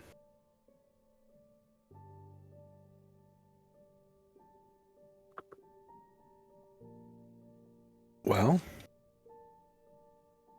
Velphie likes to sleep in, but I'm in no hurry. I've actually kind of, when in the times that we traveled just solo, it was a nice sort of balance, you know. I get my quiet mornings. She gets her late night conversations or whatever she gets up to. How long have you two, well, I mean, I guess you three, been traveling? Well, I met Ruby shortly before we came out this way, so not very long in that regard, but we formed a great partnership already. And then I personally knew Velphie as my student for many years, so. And then we sort of got into the same occupation.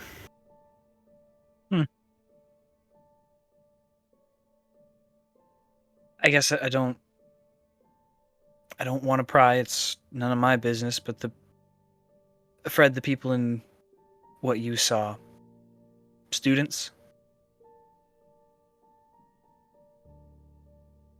Yes. Some current. It feels like a very long time ago, though. It was only a few weeks. Different life. And some further back in the past. And was the other guy familiar?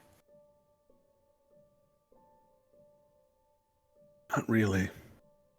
No. But that wasn't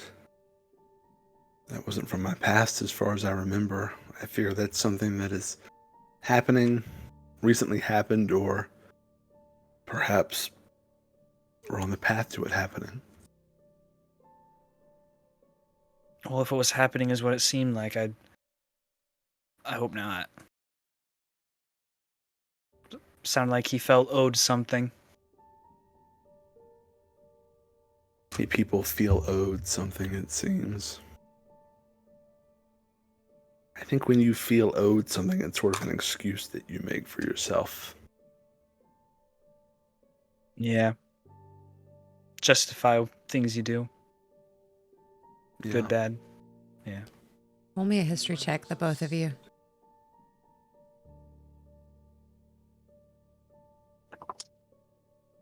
13. 16. Okay, with those rolls, the man that you both saw was not saying he was owed something. That was Was it not? It was not him. He turned around to look at something. The big thing said it was owed something. The big Or thing whatever said it it was owed Okay. something. And before you all could process what it was. So it wasn't the guy that said he was owed something. But the point still stands. People claiming they're owed something and trying to demand it. Could sometimes be an excuse.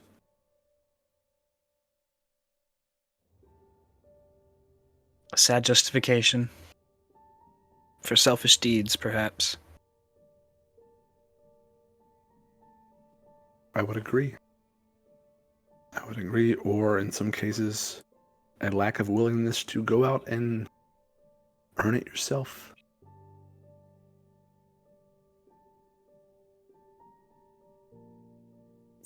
I have a a question, if it's not too personal, since it has to do with the visions. I feel like that's on the table now, so.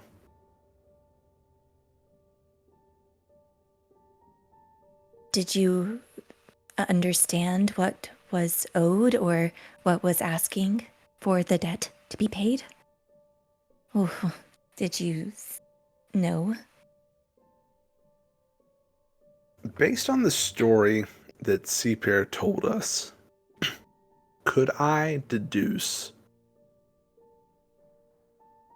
more or less that this is some similar type of entity claiming its owed souls? Roll me a history check, please. Natural 20, 28. With a 28, and on that natural 20, yes, you are able to deduce that. But also, the voice you heard in that vision and the voice you heard come out of that creature that you slaughtered a couple of days ago were the same voice. The ear flap thing? Mm-hmm.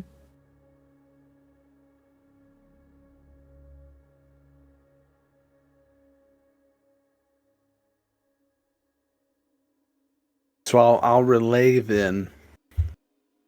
I don't know. Seapair has told you what happened 100 some odd years ago. That sort of seemingly kickstarted all of this with Narvosc and the arrangements and promises he made and the desperation it led to. But it seems to be a similar arrangement. But it's just now striking me that whatever the thing the man was speaking to sounded a lot like that thing that you arrived just in time to help us defeat. And that, Ruby, you engulfed in a fireball and did defeat. Which, incredible shot, by the way. The voice sounded similar. The voice in your vision that said it was owed a debt is Yes. similar to that thing? I think so. The way you're asking it is making me question my own memory, but I feel fairly certain that it was at least a passing resemblance. Hmm.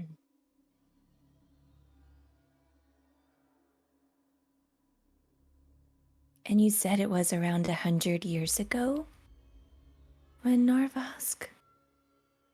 120 or so now, given what you revealed earlier this morning, that would be our relative time. Yes, so 500. 550. What did the man say? And she'll get out her notes, and you see her start putting together this like whole board on the ground in front of her. All right, 550 years ago, he said that was the last correspondence from Narvosc. And it says it delivered all the souls on a silver platter. Point.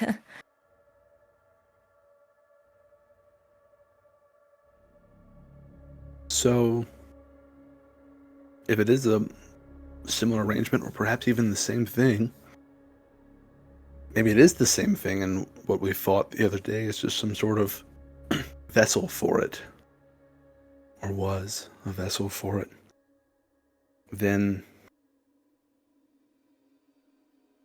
the same thing. A don't know. vessel that was here above the secrets. preventing us from getting to it. To them.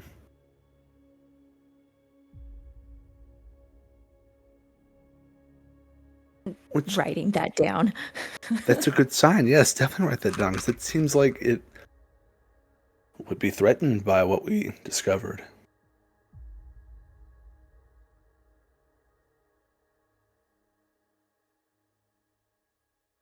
Good. Because I would like to, and you see her raise her chin up, actively choose to be a threat.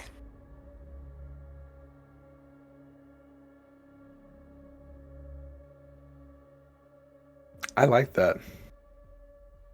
The way you said that was very poetic. Thank you. So, Professor Friedrich, you and Quirin were also together in a vision? Quirin arrived in my classroom shortly before we were transported to see this other second part with the dealings and the voice. Just given just a set of portals after mine was done and walked in the first one I saw. Took me there. It was a comfort to have Friedrich in mine. It was not nice.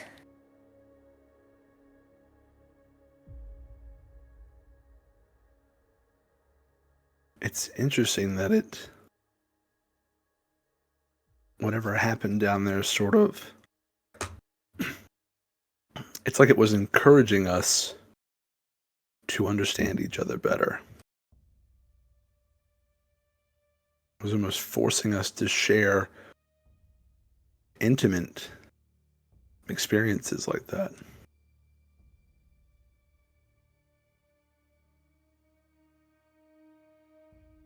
Which means one of you were in Velphie's?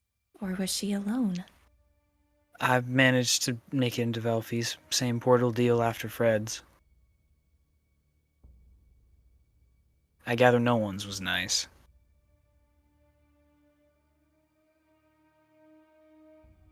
It was when we separated, there were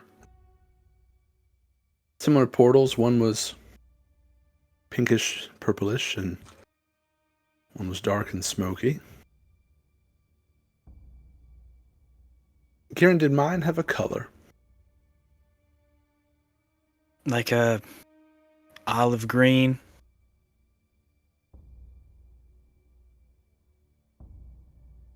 You know, it was some time ago, several weeks, maybe months at this point. And hear me out. I performed a ritual in my apartment, a couple times actually, to help me understand myself, connect with my soul. It's all a bit metaphysical, I'm not quite sure. But I learned at that time the color or the hue of at least part of my own soul, which was that greenish color. The conjecture that maybe those portals were, forgive me for how overly sappy this sounds, maybe they were like windows to our souls. And now you're the poetic one. It's just a struggle to find the right word.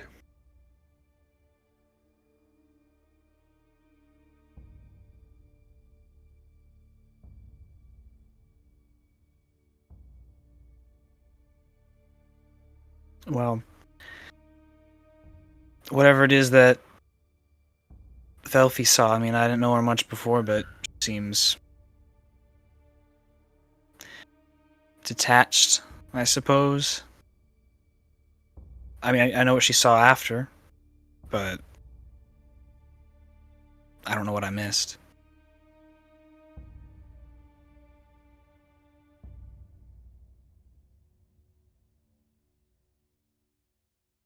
I wonder if she would share with us. There may be some detail in it somewhere. And clearly this sort of trial we went through meant for us to experience these things together. I'd love to know why. As mentioned, none of these things seemed like a good time, so... Oh, but maybe a necessary thing? Ruby, you mentioned this... the soul that's speaking to you had memories of being a mother, and these experiences were at least partially memory. That Seems is another true. vague connection. I don't think it's my mother. I don't think she'd be blue. Whoa, is that what you were implying? No, but I had not thought that. I guess more so implying that I always thought memories were up here in the brain. It seems there's a bit more to the soul. It is a part of a person for a long time. I guess most of the time.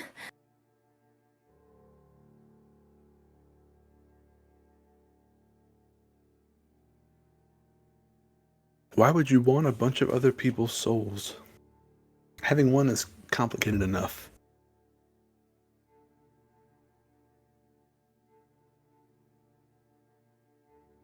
Question. Roll me history, Professor Friedrich. All the history rolls, okay. 15. You know, souls are used as an energy source.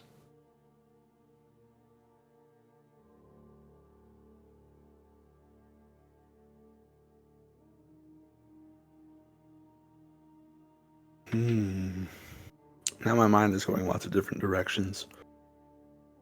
So they use souls to protect Sydonea. We used to use the same technology to protect ourselves out in the field. Though we haven't needed it as of late. I don't think it would work anyway. But maybe there's more to it. Especially if souls contain memory.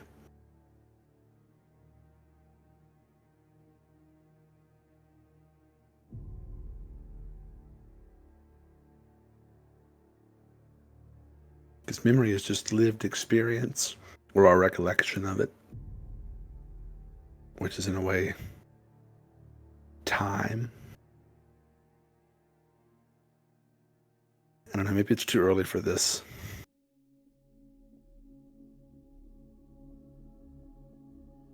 I think... It is not... I hope it is not too late.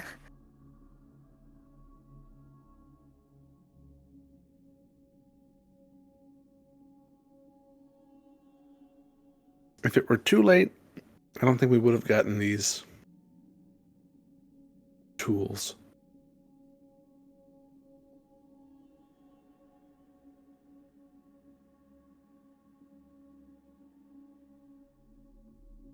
I mean, you've all made mention that time moves weird, and I don't get it, but with that, would it ever be too late?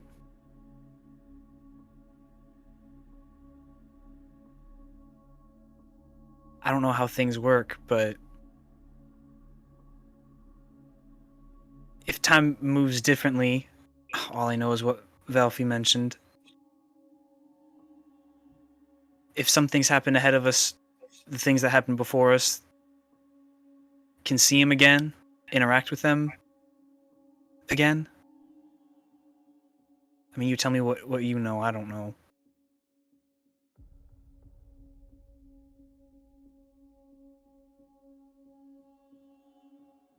I become less sure of what I know every day.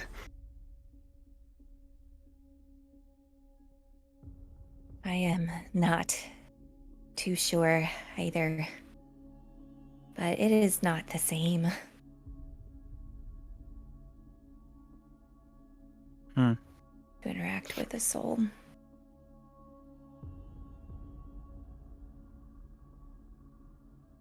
And whenever she says that, she's just staring at one of the sketches that she has, and it's of her vision that she had with all of the people in like the tree dead. And it's just bodies and bodies, and one figure to the left and one figure to the right with a crown on her head. It's like shadowy black charcoal, but you can still tell that it's a pretty grim portrait. So we can see that she's sketched that out. Yeah, it's like in her little murder board or like soul board. Is that something you experienced before I joined? It was a part of it. They were there in one. They were there before, and then they weren't. Again, it's not a memory. This one, and she points at one of the figures, was thirsty for elven blood.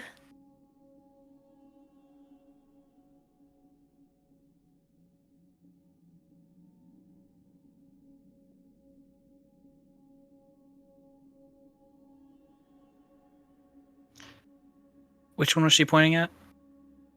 It's just one woman figure off to the Okay. side.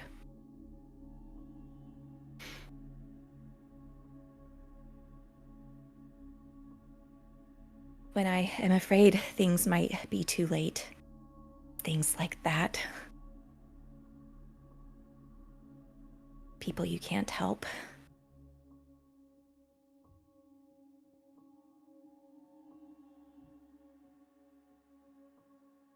Well, if you mean to imply you can't change the past, then that I agree with.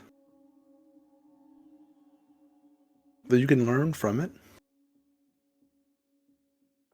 Try to prevent it from happening again.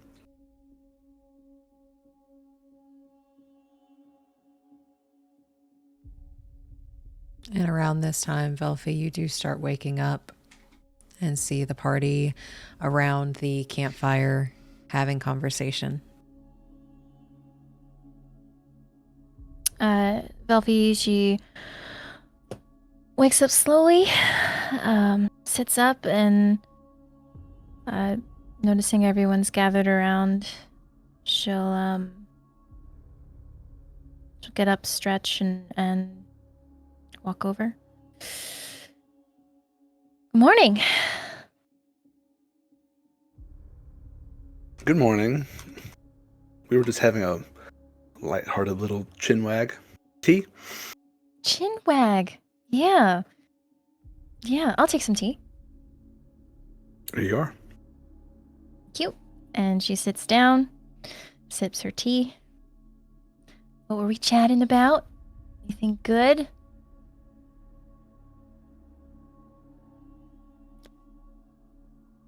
No? A Okay. lot. It's a lot. It's Mhm. heavy. Yeah. I'd say yesterday was pretty heavy. But we move forward. And we take what we know and we put it to good use, you know? Can I insight if she's just telling herself that because she wants to believe it, or if she genuinely believes it? With that, you may roll persuasion or deception. And you do not have to tell us which. Unless you fail. Okay.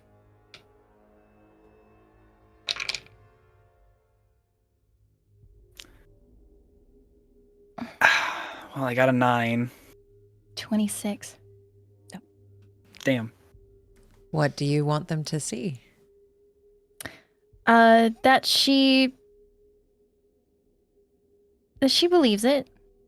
That she, is we're gonna fix this. We're gonna do it. Can we fix it?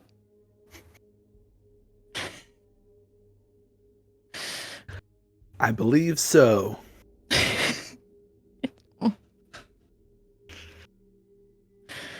So yeah, just kind of she's trying to put out a more positive energy.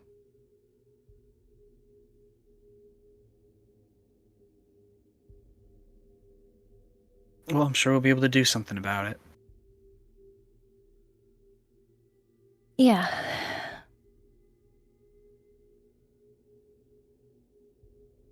Be nice to actually enjoy life. Yeah, and have the sense of optimism about it like you always do. I mean, you can wallow in it, or you can make the best of it. So, I choose the latter.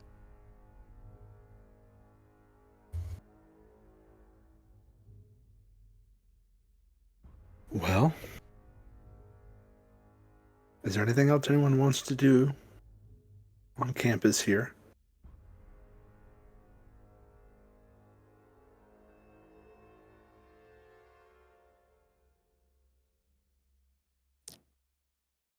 I can't think of anything else. We could explore whatever buildings are still standing, but I mean, we got the secrets.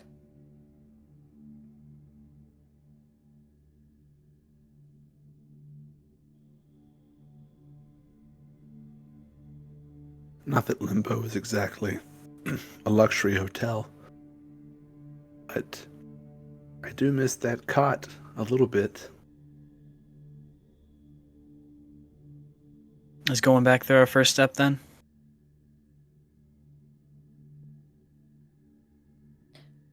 I think so. I'm trying to think of how to explain this to Super when we get there.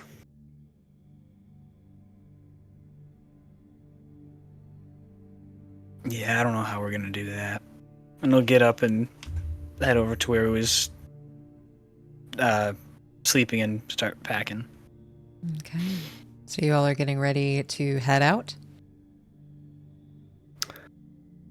Yes, and as we're as we're packing, I'm gonna walk up to Quirin, who's packing, I'm assuming, just sort of meekly and trying to politely, but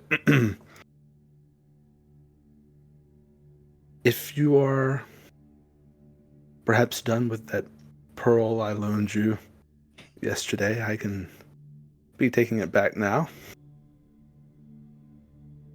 Right. It's good that you remembered that. Yesterday seemed not the appropriate time to bring it up, but it has come in handy a lot. That it has. And he'll reach into his bag somewhere, wherever we put it, and hold it out and just look at it and hand it back over. Thanks for letting me borrow it. Of course, and if you ever do need it, it's right here. And I'll pocket it and walk back to my stuff and start packing as well. And you all are able to get packed and ready to go. There are 3 mounts and 4 of you. Who is doubling up? Well, Ruby, Straya is very kind, as long as you push her tongue in. But you're welcome to ride with me. Or, I don't know if anyone else wants to offer up their steed. She'll go up to Estrella. Does it stay in? I don't know.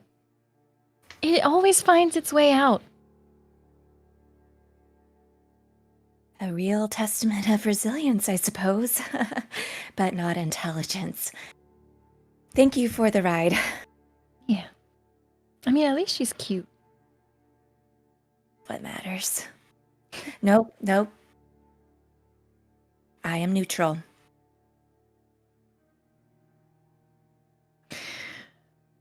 And Velphie will like adjust her stuff and make sure there's enough room for Ruby. And with that, you all are able to get packed up and start heading back to Limbo. This is going to take you 2.5 days to get there. And since Quirin has not joined us for a travel day, go ahead and roll a d20 for me. Oh no. Or a D10. Yeah, can we do a D10? We've Sure, talked no. about my D20 struggles. Oh. Natural 20. Okay. We like this. Yes, Velphie. Okay. I think, but before we leave, though, Velphie would ask the professor. Well, like she's asking everybody, but to the professor also. Should we head back to where we normally stop?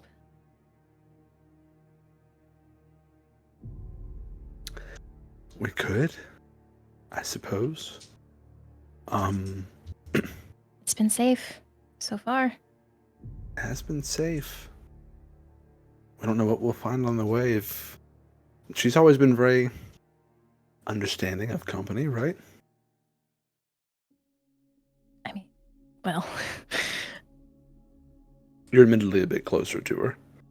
yeah. But, I mean, she did have arrows pointed at her back. So, They could have been in our backs, though. and it did not go in there. You are right. I say That we is go back. true. Many people think that peace is not having bows and arrows, and that's wrong. Peace is just not firing the shot. Professor, your brain is something.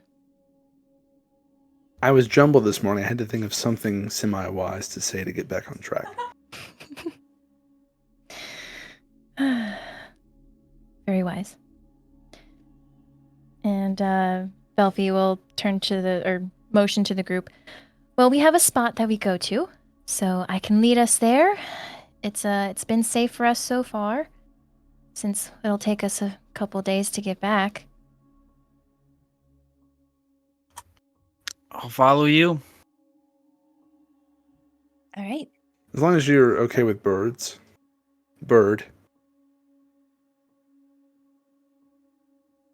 I can manage.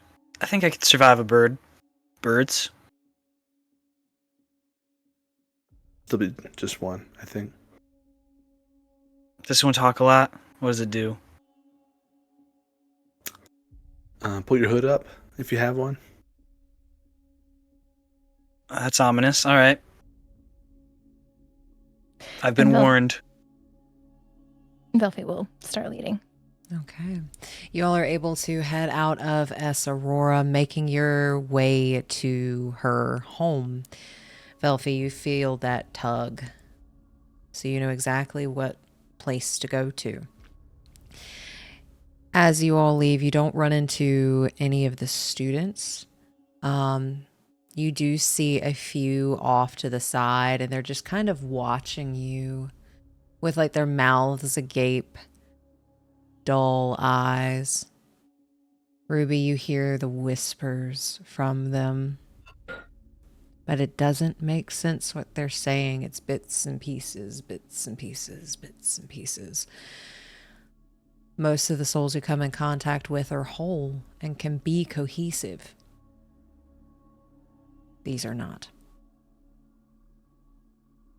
As you all continue your way out of Esarora, it is in shambles. It is ruined, decrepit, falling apart. As you all begin to make your journey to her home, Quirin, you know this place used to be beautiful because you've seen it. All of its glory has been sapped out. And as you all continue your day on your mounts, Is there anything you wish to talk about on your day of travel, or do we want to just go ahead and go?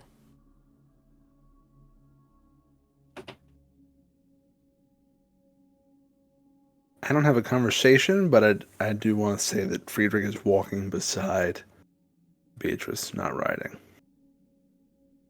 And that'll be sort of the standard going forward.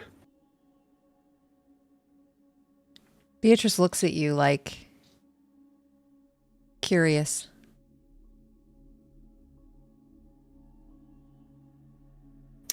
It's a new day. I'll cast Speak with Animals. I can carry you. I don't doubt your capability, but I need my exercise as much as you do. Are you sure? Yeah, I just enjoy your company. I enjoy not- your company too. Of course, you're not equipment or a tool, you're a friend. It makes these journeys easier. Well, I hope you know I will carry my friend wherever we need to go. You've done it before, and I believe you will again. Well, if you get tired, just let me know. Likewise. I'm always tired, but these old bones can do it. You want to try me lifting you up? Oh no, I don't want to hurt you. You're my dearest friend. The offer's on the table. Well, I will hold you to it. Sorry, player just got an idea. That's all I want to say. So Professor Friedrich and Beatrice are walking side by side. The pace is a little slower.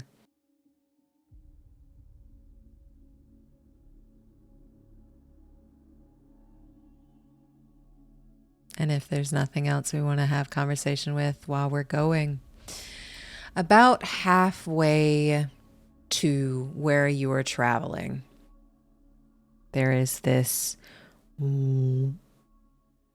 shift. And it's like your world starts to film dissolve into something else. The daylight that you all are having today, it's pretty sunny. It's a decent day out. Got a little bit of a chill in the air as it's getting further into fall. But as you shift, you start to get the sweet smell of the Feywild. Quirin, it's been a while since you've had this one. You start to shift. Your daylight disappears. And what you see in front of you, you're on this dirt path. And apple trees line on the sides of you. And you see a giant moon, full moon in the sky. Pretty stars, bright colors. It's warm. Like a perfect summer eve night. It smells fresh. Almost like the smell right before it rains mixed with apples. You see a big house further beyond this trail. Very nice house. Very fancy, royal-esque house. Quirin, roll me a history check.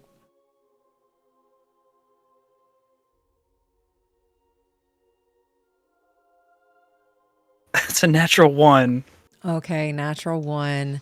You're kind of Damn it. taken aback at this. Like you're in the Feywild again. This is home. Not necessarily home, but you're in where you should be, where you should have never left. Everybody else roll me perception, please.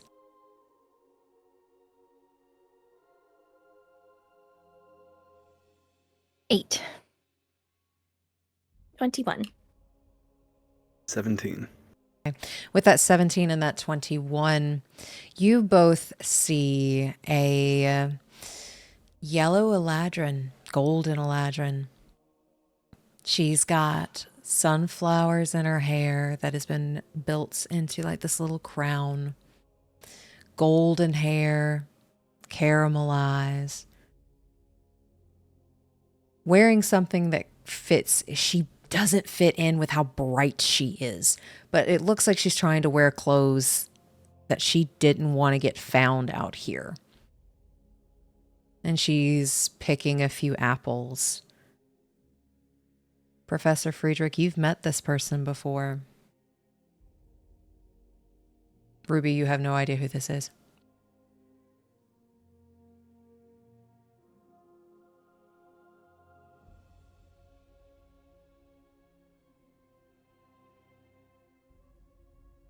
We've met this person before.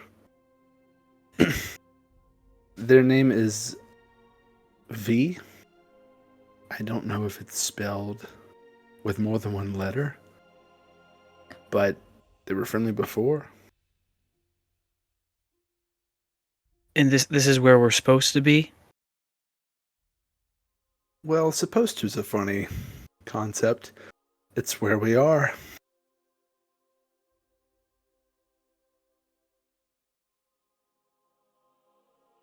So we didn't intend to get shifted. I haven't intended to yet. He's just looking around then, taking everything in.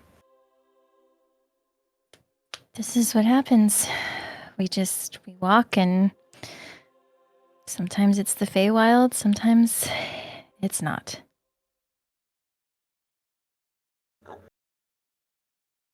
So this isn't the place we were meant to arrive?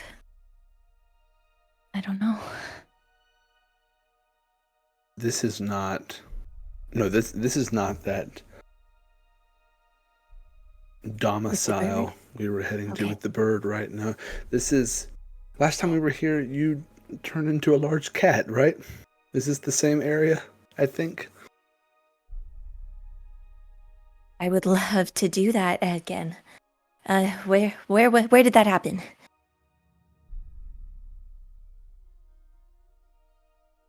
It looks similar to here.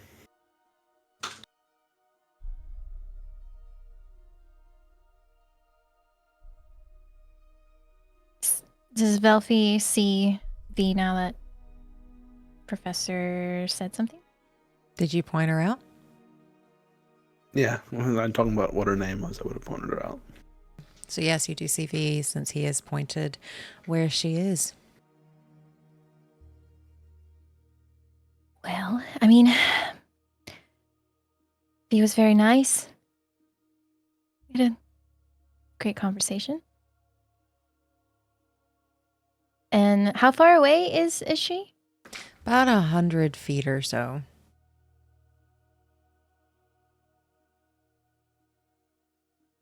Velphie is going to... She's going to go to where V is. Okay, hold on to that thought for just a moment. Quirin, did you look in her direction?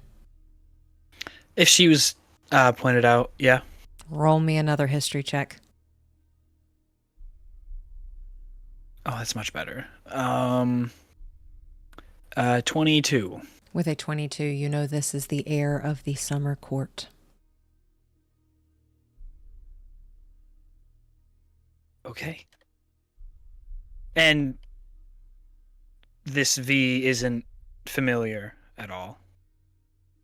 You know V is the heir to the Summer Court. Okay. Okay. I thought it was AIR. I was like, the heir. She is next in line.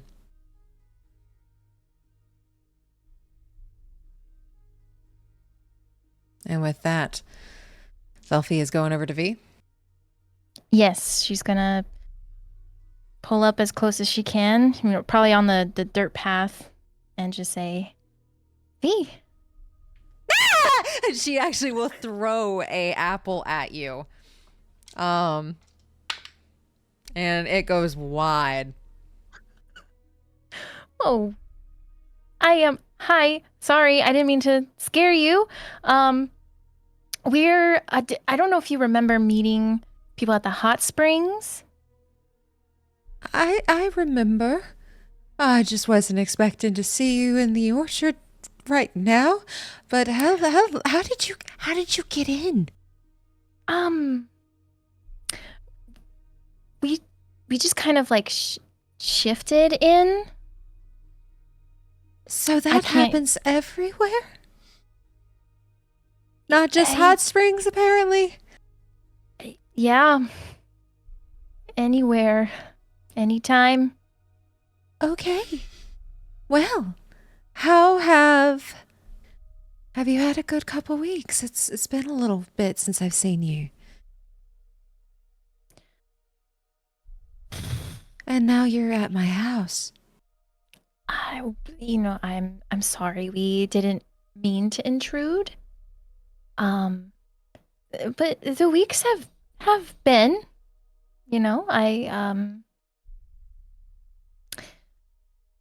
back with the man I was talking about, I saw him again, and we've been traveling around.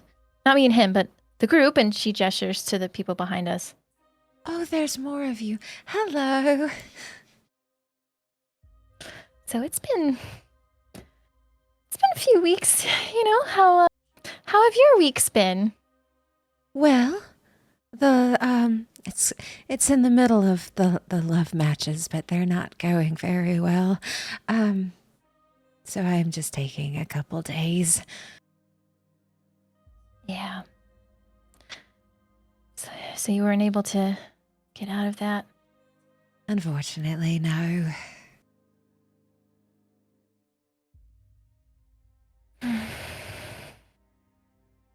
It's difficult. For alliances and the such, it's just not really my thing.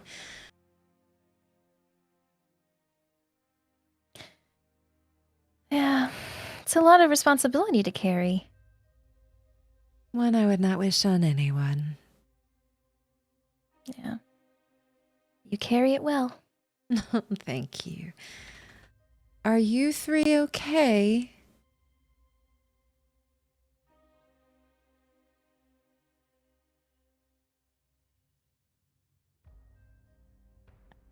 They must be just in shock of how beautiful this place is. The apples are red and shiny, and the moon is beautiful. It's, it's a shock. It is beautiful, isn't it? I like red apples. You can The have best- one if you wish. Sure. Yeah, I don't bite. We've met before. I know, we just sort of appeared in your home here, and I wanted to make sure. You screamed when Velphie introduced herself.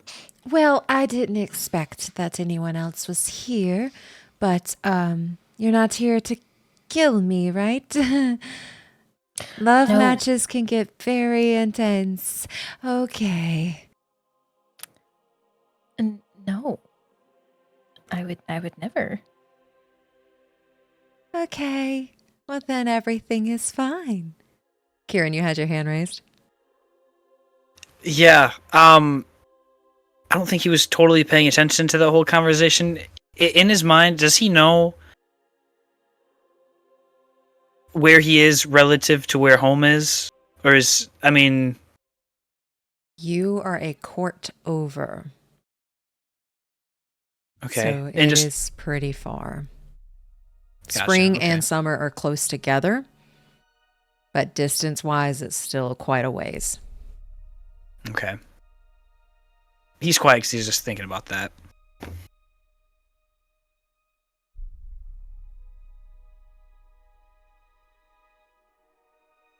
Well, I appreciate the apple. It looks very red. Yeah, I'll take an apple. You can even pick it yourself, or I have a basket over here if you'd prefer those. I'll just grab one out of the basket. Yeah, Velphie will get off Strayed. Get one out of the basket. So you're. Go Oh, ahead. go for it. So this is your home? Yes. You can shift where there's people? Well, I've met 2 of your party so far, but I don't think anybody has shifted into my home before. If they have, that is a huge security concern. There's a first for everything. But I will say that this doesn't happen too often. And we can't control where it goes. You all have a very strange place. Yeah. I don't know if I wish to visit anymore. You know, it's probably better if you don't. Although, perhaps, maybe to see an old friend? An old friend? Does Calandra mean anything? You know Calandra? Yeah. The man I was talking to you about is his mother. Huh. Good. Does that mean that she's happy? She looks at the professor.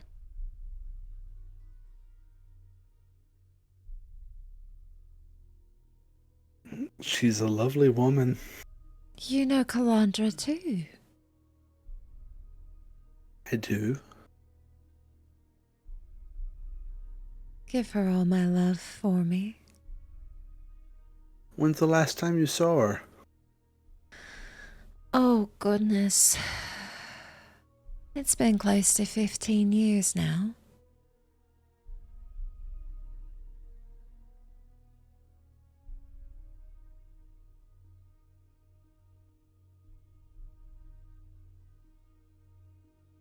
Interesting. Well, I will. Does she know you as V? Of course. She's the one that recommended the nickname. People had so much issues actually pronouncing it that... I almost want to know what it is, but that sounds incredibly personal, so... Well, you're not going to take my name and run with it, are you? I'm not signing anything. I didn't realize I could run with a name. You can do a lot with a name.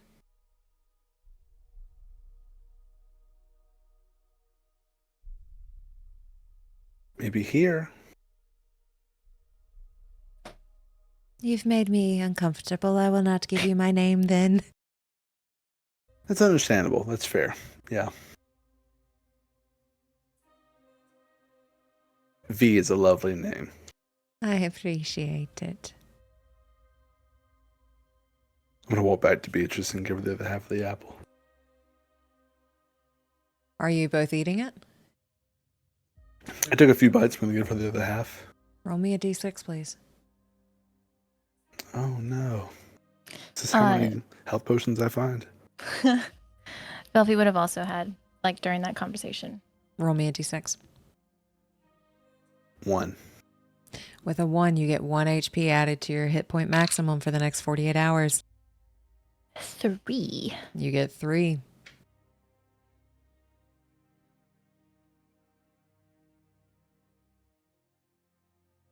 Would you both like one? And she looks at the both of you, Ruby and Quirin.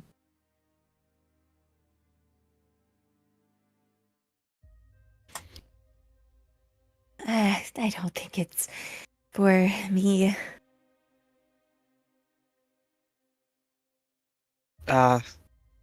Sure. She'll toss you one. And he'll just throw it in the bag. Okay. Thank you. You are very welcome. You don't look like the others. How do you mean?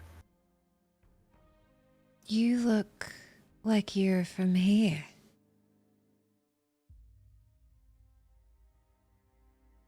From the spring. Spring. Oh, we've gotten notice from them that there's chaos How recent was that? within the last few weeks. They're not participating in the love games this year. I guess so that the player understands it. I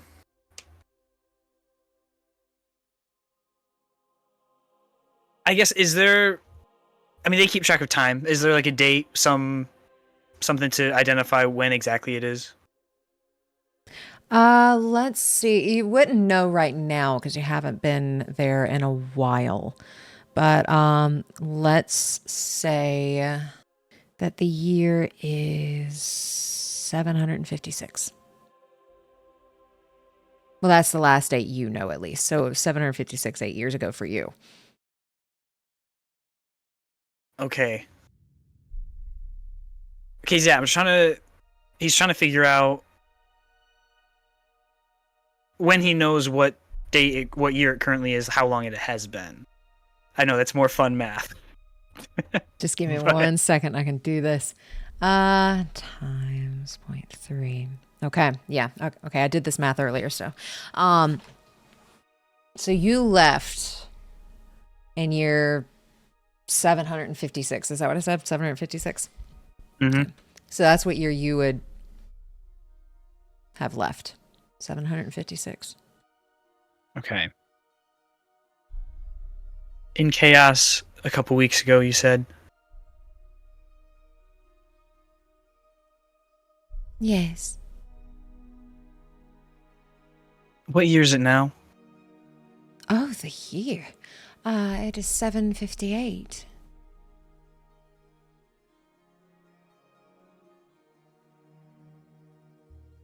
And he just looks very shocked after that.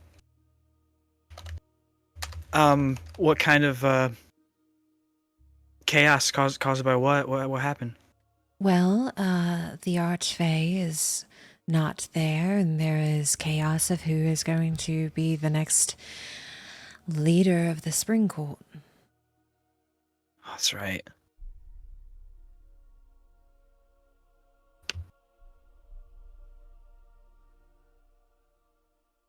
Well, I hope to get back there. Hopefully soon. See what's going on and try and help figure it out.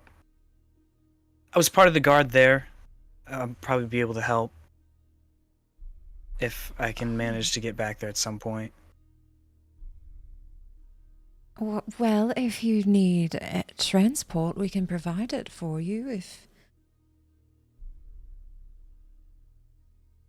Yeah. We can talk about that another time, but yeah. okay. Well, anything that we can do, I can do to help. I will do my best. We'll probably have to keep it on the quieter side, but. Oh, that'd be good. I appreciate it.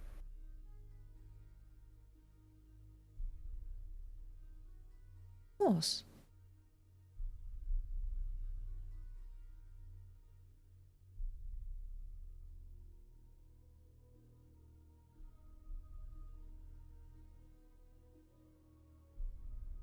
She's looking at Professor Friedrich like, are you okay?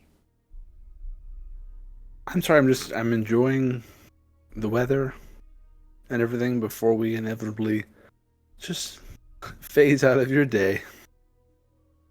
So you just leave? Well, I don't really control it. We just sort of go from our world into yours. in a seemingly random spot, though I'm sure there's something behind it. And then after a while, we just return. Oh. But wait. She looks back at Quirin. So you're not from here? I'm from Spring. I got shifted back to where we come from now, and well, now we're here. I've made a few stops on my way here.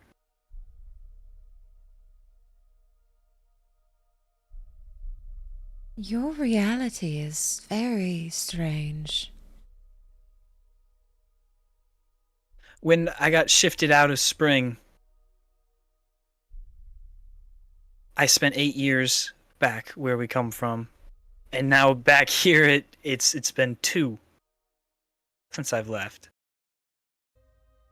Yes, time passes differently.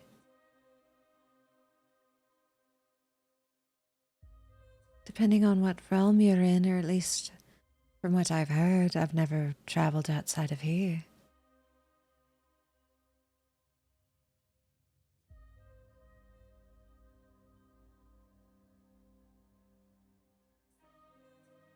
How quick would any transportation get us from here to Spring? As then he looks around at everyone. It doesn't sound like we have any other plans. I have somewhere I'd like to try and make it to, if we have enough time. So far, our times here haven't been very long. But again, it's something that we don't control. So we could be here longer, or we could leave now. It could be tied to this geographical area we're in. If we stray too far, we may start to shift. It's hard to tell if it's time or location or both or something else.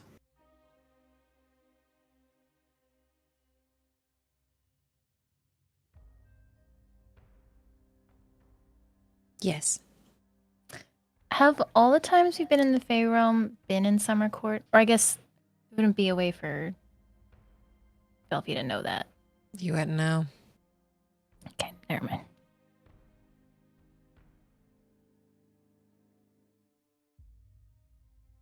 Does Kieran know about how long it would take to travel between courts?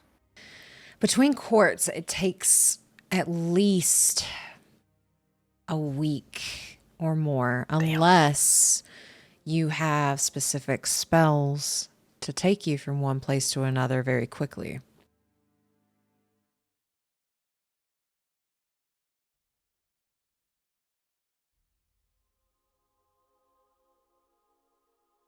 Well, I'd at least like to attempt to try and make it back to Spring. There's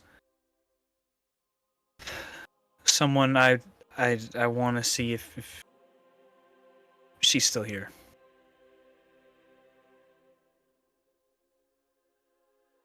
I suppose it's worth a shot. I feel like we haven't really been shifted for more than an hour or so at a time, but time is odd, so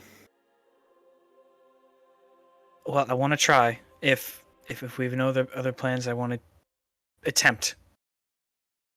Yeah, anything's worth a shot. Which direction?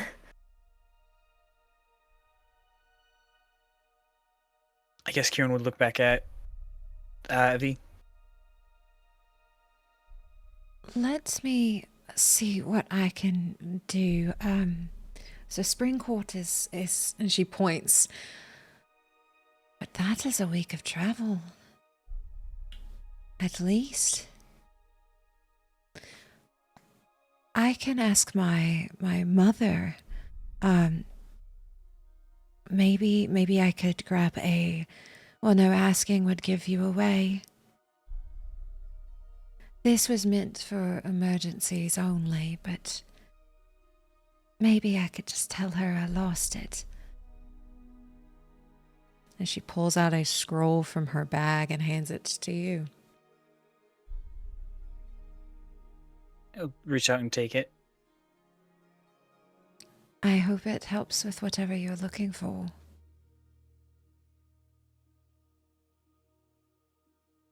No, thank you. Anything helps. Thank you. She's giving you a scroll of transportation. Damn. Okay. It is 7th level scroll, and it can teleport you and 8 other people.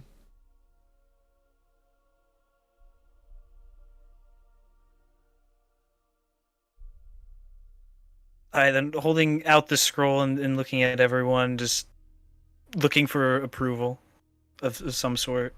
Or denial.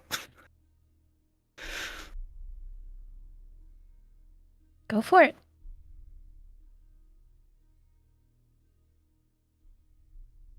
When I got shifted out, I left my only family, my sister,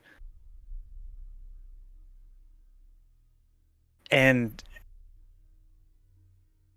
just looks lost. He just looks lost in thought for a second. She had this sickness, something magic in nature, and couldn't figure it out, and she wasn't well. I was the person taking care of her before I left. She happens to be here. She might not be in the best situation. So just a fair warning. And how specific can you be with a spell of teleportation? The destination you choose must be known to you, and it must be on the same plane of existence as you. Your familiarity with the destination determines whether you arrive there successfully. I will have you roll a D100 to see if you make it. Okay. Then the goal is to be right by the front door. If I can even get my D on. Yes, Professor Friedrich. Can I ask, as a wizard, would I be familiar with what happens if we don't make it? Roll me an Arcana check. Are we gonna get, what's it called? Squelched? Oh no, it's only an 11. With an 11, you've never seen this cast. You only know it in theory. But you know you can end up very off target if you mess up. Can you just concentrate real hard now? Well, I don't think I can put us where I want to be. Have you ever done this before? No. I'm not worried. That's all right. We might get shifted out anyway. Who knows?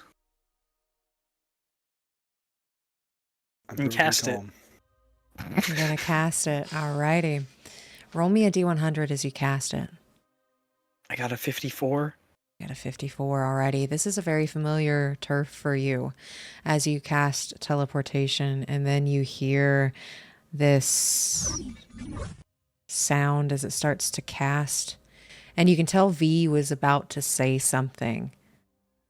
When you say your sister's sick, your sister is, something's going on. She looks like she's about to say something, and all of you get sucked up. And then you land on your front doorstep.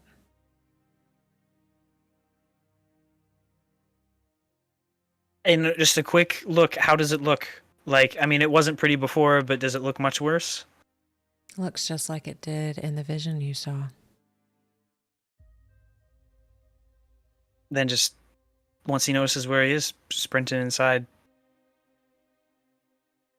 Roll me a d20, please.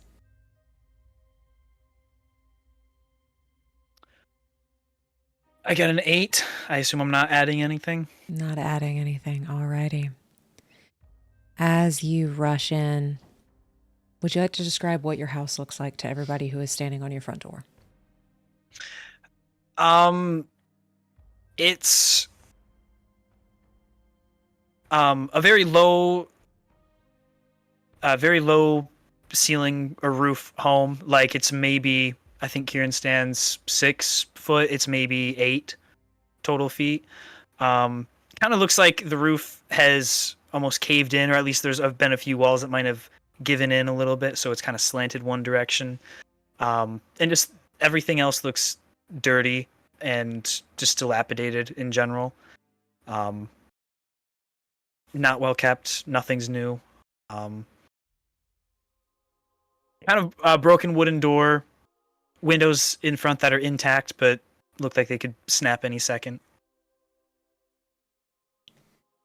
And as you rush in, what are the three of you doing?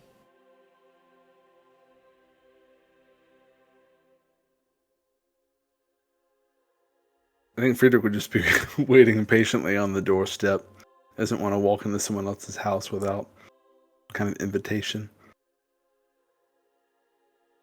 Yeah, Velphie, she would just, stand aside, let Quirin do his thing.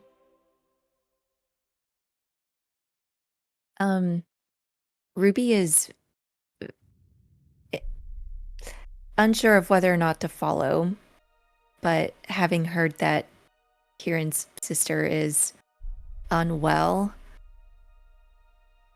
she does kind of like pull her shirt up over her face a little bit and keeps a very sharp eye on the new weapon as Quirin runs inside. His weapon, just in case.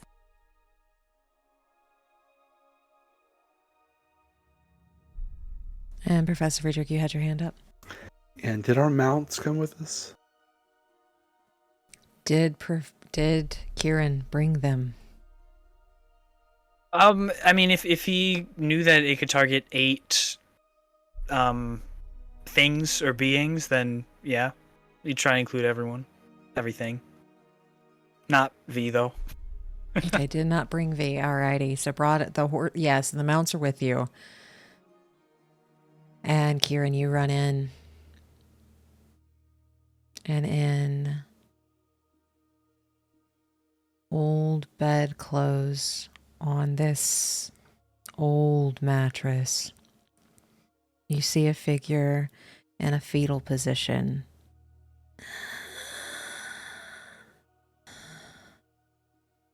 Can barely catch her breath, as it's just like that vision you saw. Veins have made their way up her neck and are starting to go over her jaw to her cheeks.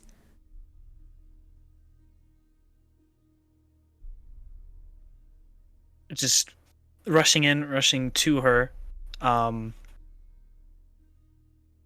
just falling down on his knees, gently grabbing her hand when he gets there. Just trying to place his face in front of hers, wherever she may be leaning. Eve?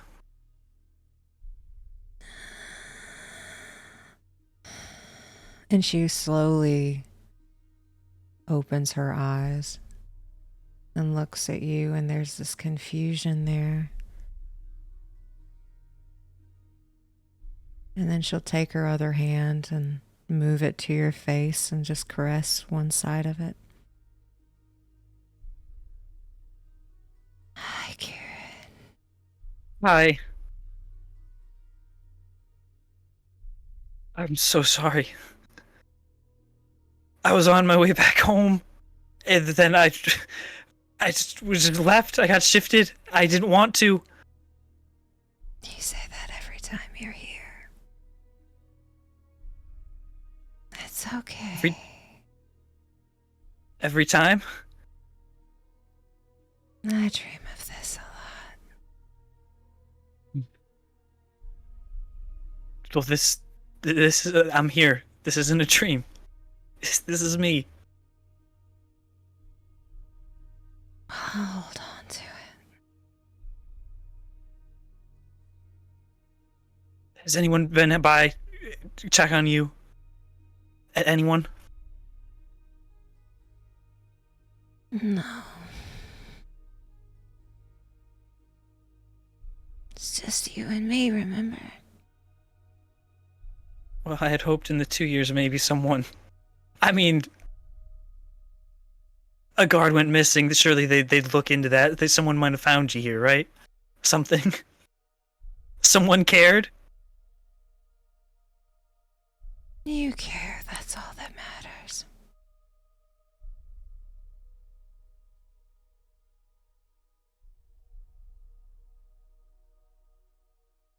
I don't know how long I'll still be here, but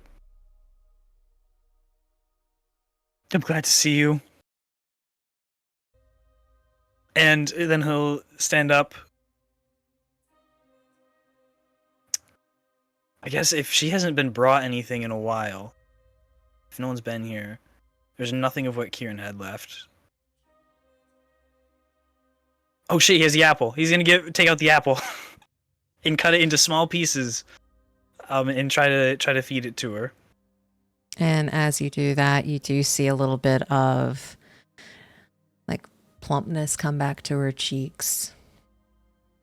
As she just slowly nibbles on it.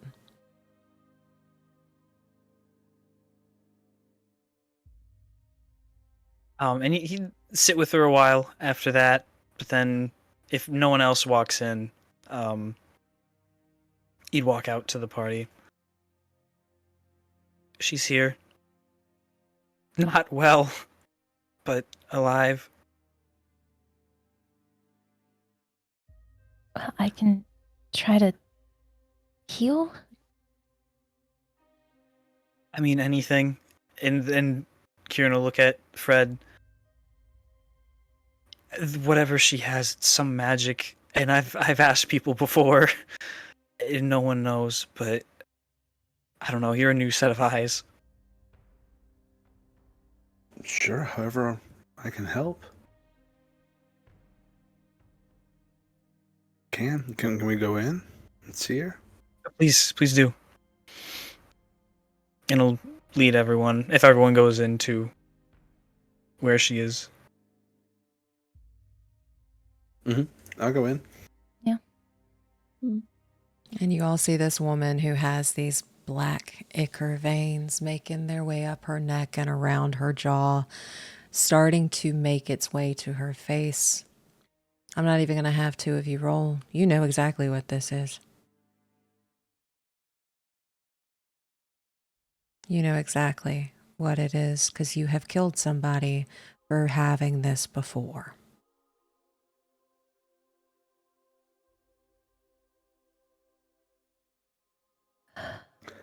Quirin, do you know how long she's been like this? Ooh. Above table. Elle, do you remember how long I mentioned? I don't remember off the top of my head. I don't think you gave me a specific time frame. Let's see.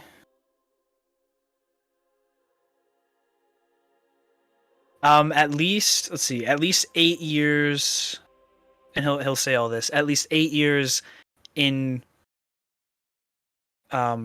Spring Court, and then I guess then 2 extra, so 10 years then total is that she's been here.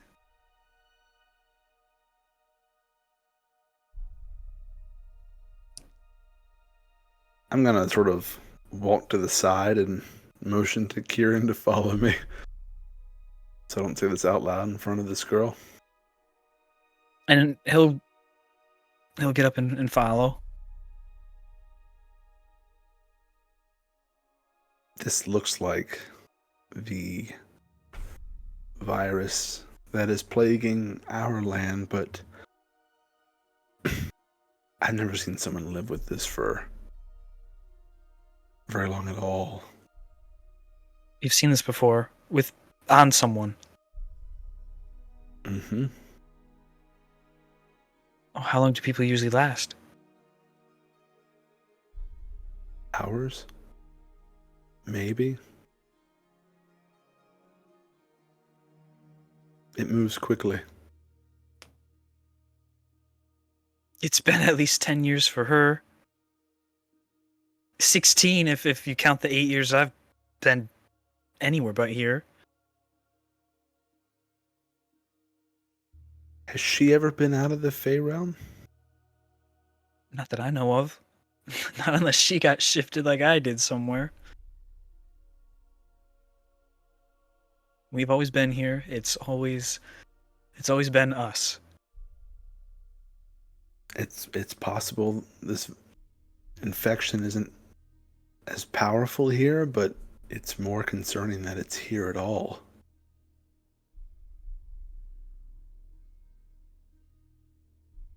Above table, from the time that Quirin has spent in the Spring Court, no one else has had something like this that he knows of, right? No.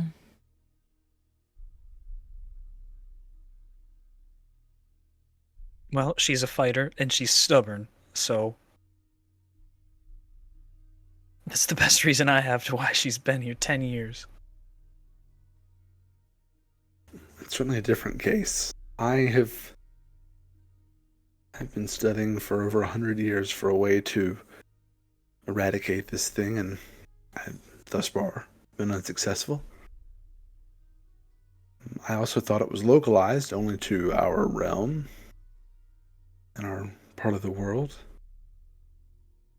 Maybe it's different here. Maybe we can provide comfort. I don't know of a cure. It's what I've tried to do in the past. I haven't been able to do much else, so. I just didn't want to alarm her, coming in, a stranger saying that in front of her, but just wanted you to know what I know. No, thank you for telling me.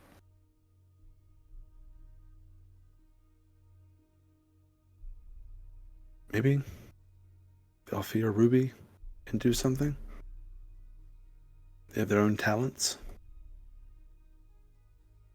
Yeah.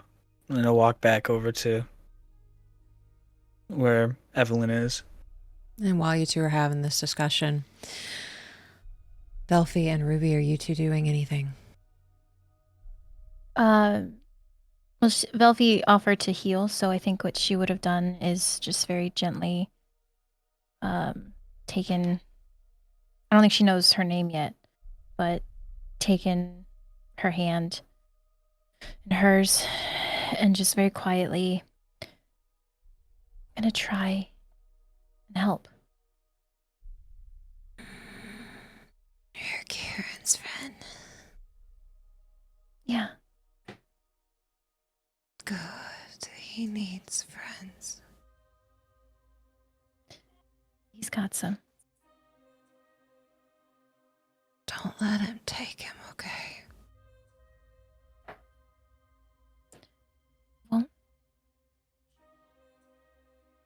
And make sure he's not alone when I'm gone, okay? I'm gonna try and save you. Well, I appreciate it. And then she casts Cure Wounds at first level. She probably knows what's gonna happen, but she's gonna try it anyway. With casting Cure Wounds, her face looks a little fuller, but those veins do not recede. Ruby, in this room, you get whispers, fragments.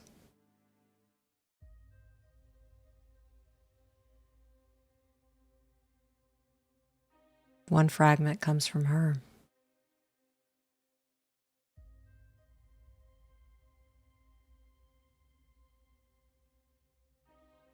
I'll try to get closer without feeling like I'm impeding too much on her space. Can I tell what that specific fragment might be whispering? Roll me a perception check, please. 22. With a 22. Can't leave Quirin.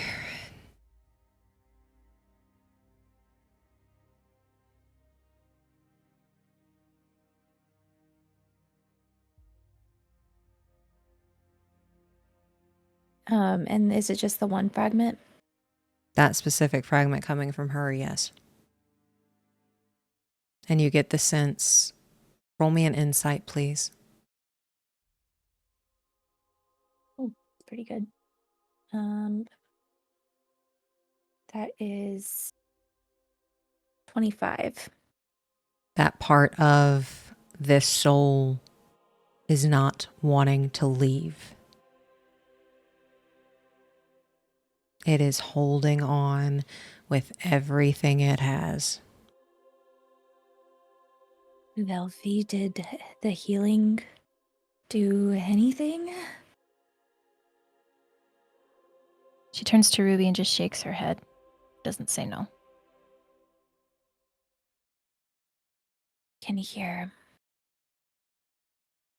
There's more in here than I thought there would be. Voices. I think there's a piece of her.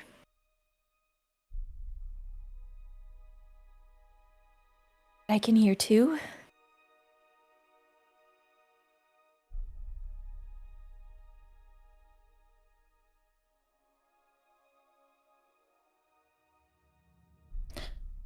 The souls that you hear normally are outside of the body?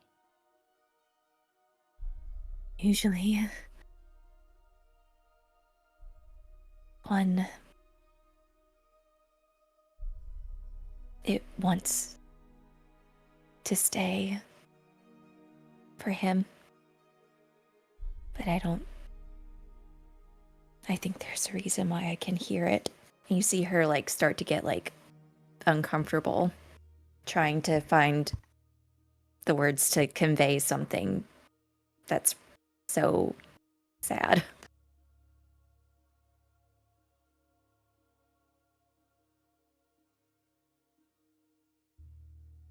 She casts message to Ruby.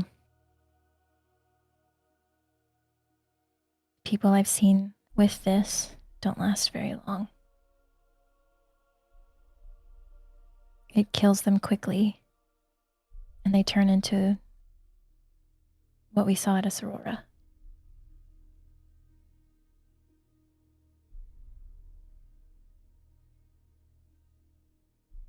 She'll answer back.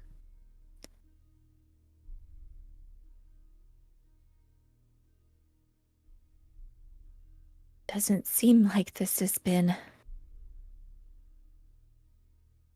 quick or merciless. I do think that she wanted to see him, though.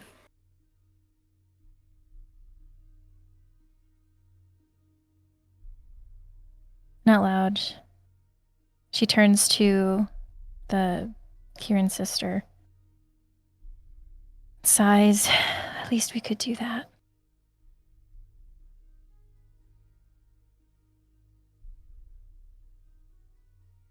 And at this time, Professor Friedrich and Quirin, you're making your way in. Sits back down at her side. Again grabbing her hand gently. Eve, this is I should have introduced you before. This is it's Ruby and Velphie and Friedrich. Just met him recently. It's wonderful to meet you. And this is Evelyn. Sorry, I'm not in better shape.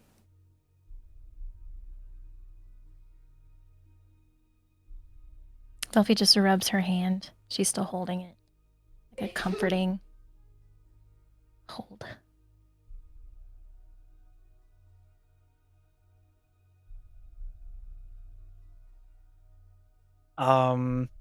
Anything else in Kieran's inventory that is, let's see, he has rations, a water, skin. Anything like that he's taken out and putting right next to where she's laying.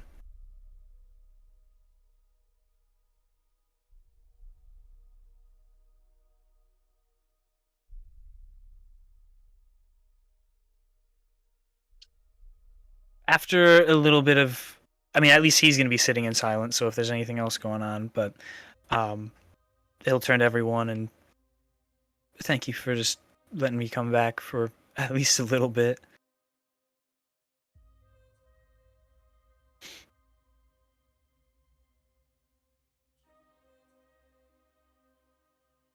I guess I don't really know how to at least get all of you back. I don't. Maybe this was hasty, I'm sorry. Don't be. You had an opportunity, a unique opportunity, and you jumped on it. I think we all would have done the same.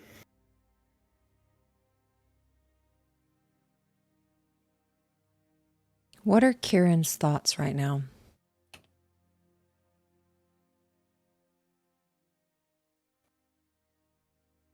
Right now, at the forefront of his mind, he's thinking of the places to go, things to get, kind of just back in his old routine of like grocery sort of things to survive, to help Eve. But then also thinking of some way to maybe get back to Summer Court, at least for everyone else. Velphie, she says, I can get back to our plane if we need to. Okay, you that's something you can do? She nods. Okay. Quirin, your sword starts to vibrate. Okay. It's probably on his back. He's gonna reach over and very slowly, and he's gonna take a few steps away from Evelyn and from the group, but still in eyesight, and just slowly reach back and grab it. When you grab it, the hilt, specifically not the blade end, the hilt is pulling towards Evelyn.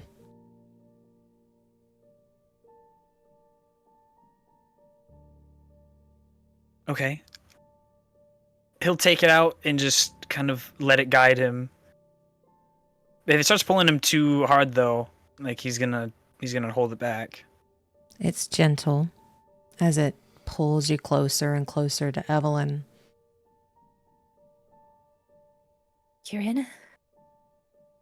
Huh? Is it you or is it it? That's it. I don't know anything about this. I just secrets. I don't know. I'm hopeless. Maybe this will help. I don't know what it's doing, what it wants.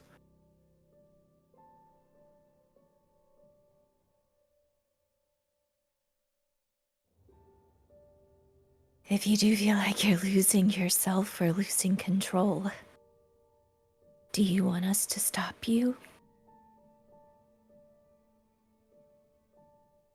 If it looks like I'm not myself, then yes, but I'm present.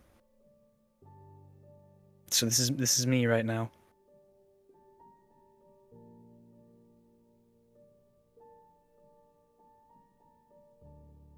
And just like putting it up to like her shoulder or something, it's still like pulling. You put it up to her shoulder. You get the sense it wants you to fail your intelligence saving throw.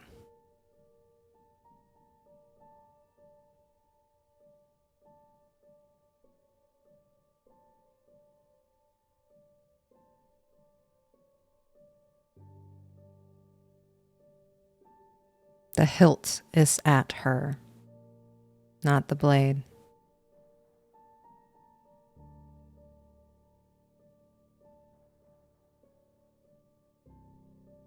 And he's fully aware that's kind of what the sword wants. So he knows what would happen. You are fully aware it wants you to give in to it.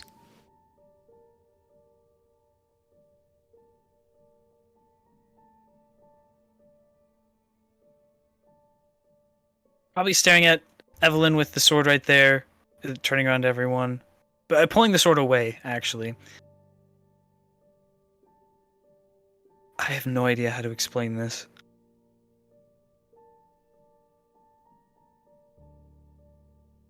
It's like the visions that the sword gave me, it wants to do it again. So however I was at camp last night, it might be more of that.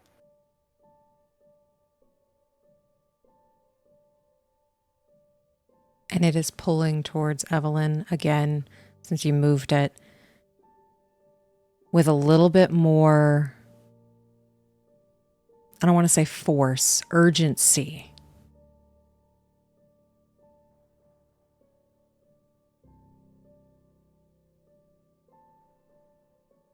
We can try to help, but I don't know what we did to rouse you from that.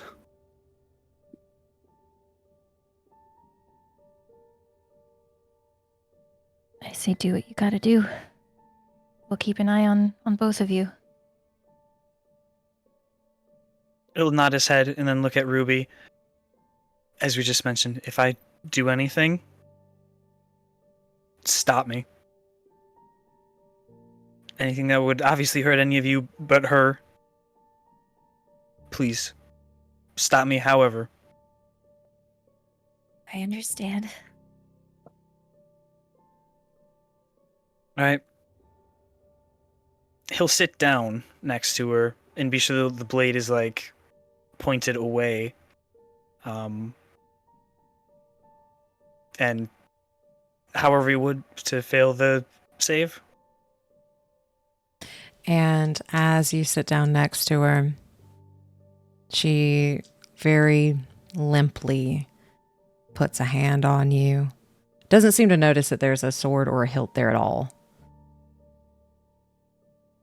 I love you.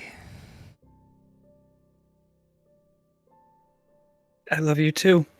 A little squeeze.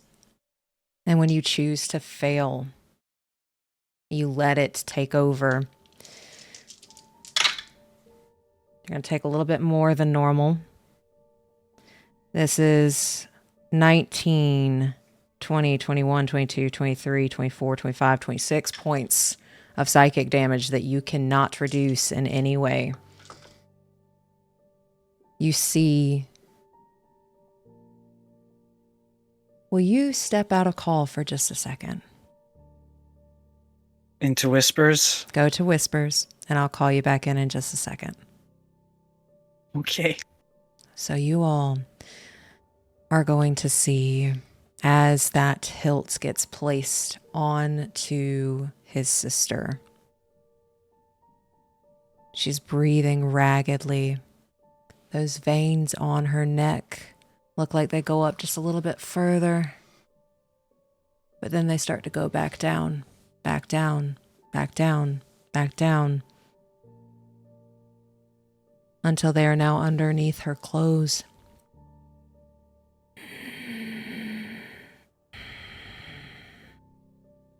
And it seems like she can get a little bit more breath in. And you all see Quirin's eyes have rolled back. Blood is pouring from his face, from the sides of his mouth. You actually can see some coming out of his ears. And with that, I'll be right back. And as you fail, you're looking through somebody's eyes again. And he's got, or you've got, a hand on the face of another woman. Red hair, green eyes. Caresses her cheek. And it's almost like you can feel something warm running down your face as everything of this image gets blurry. And you hear in a voice that's not yours, it's what big brothers do.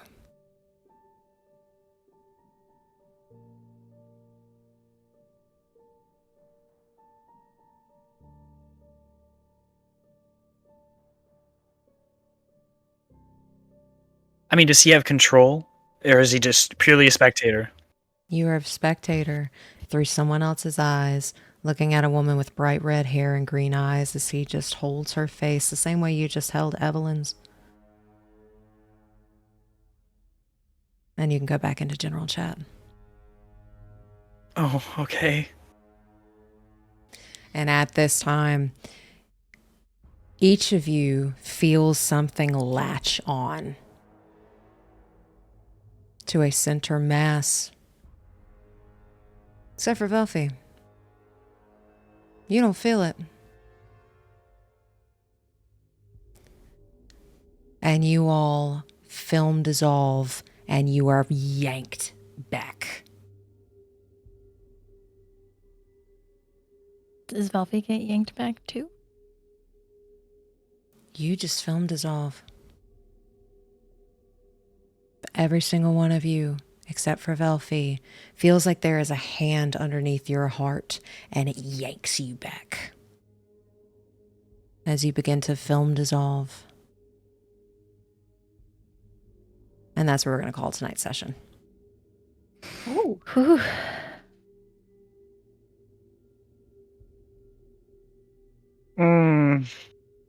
Fuck.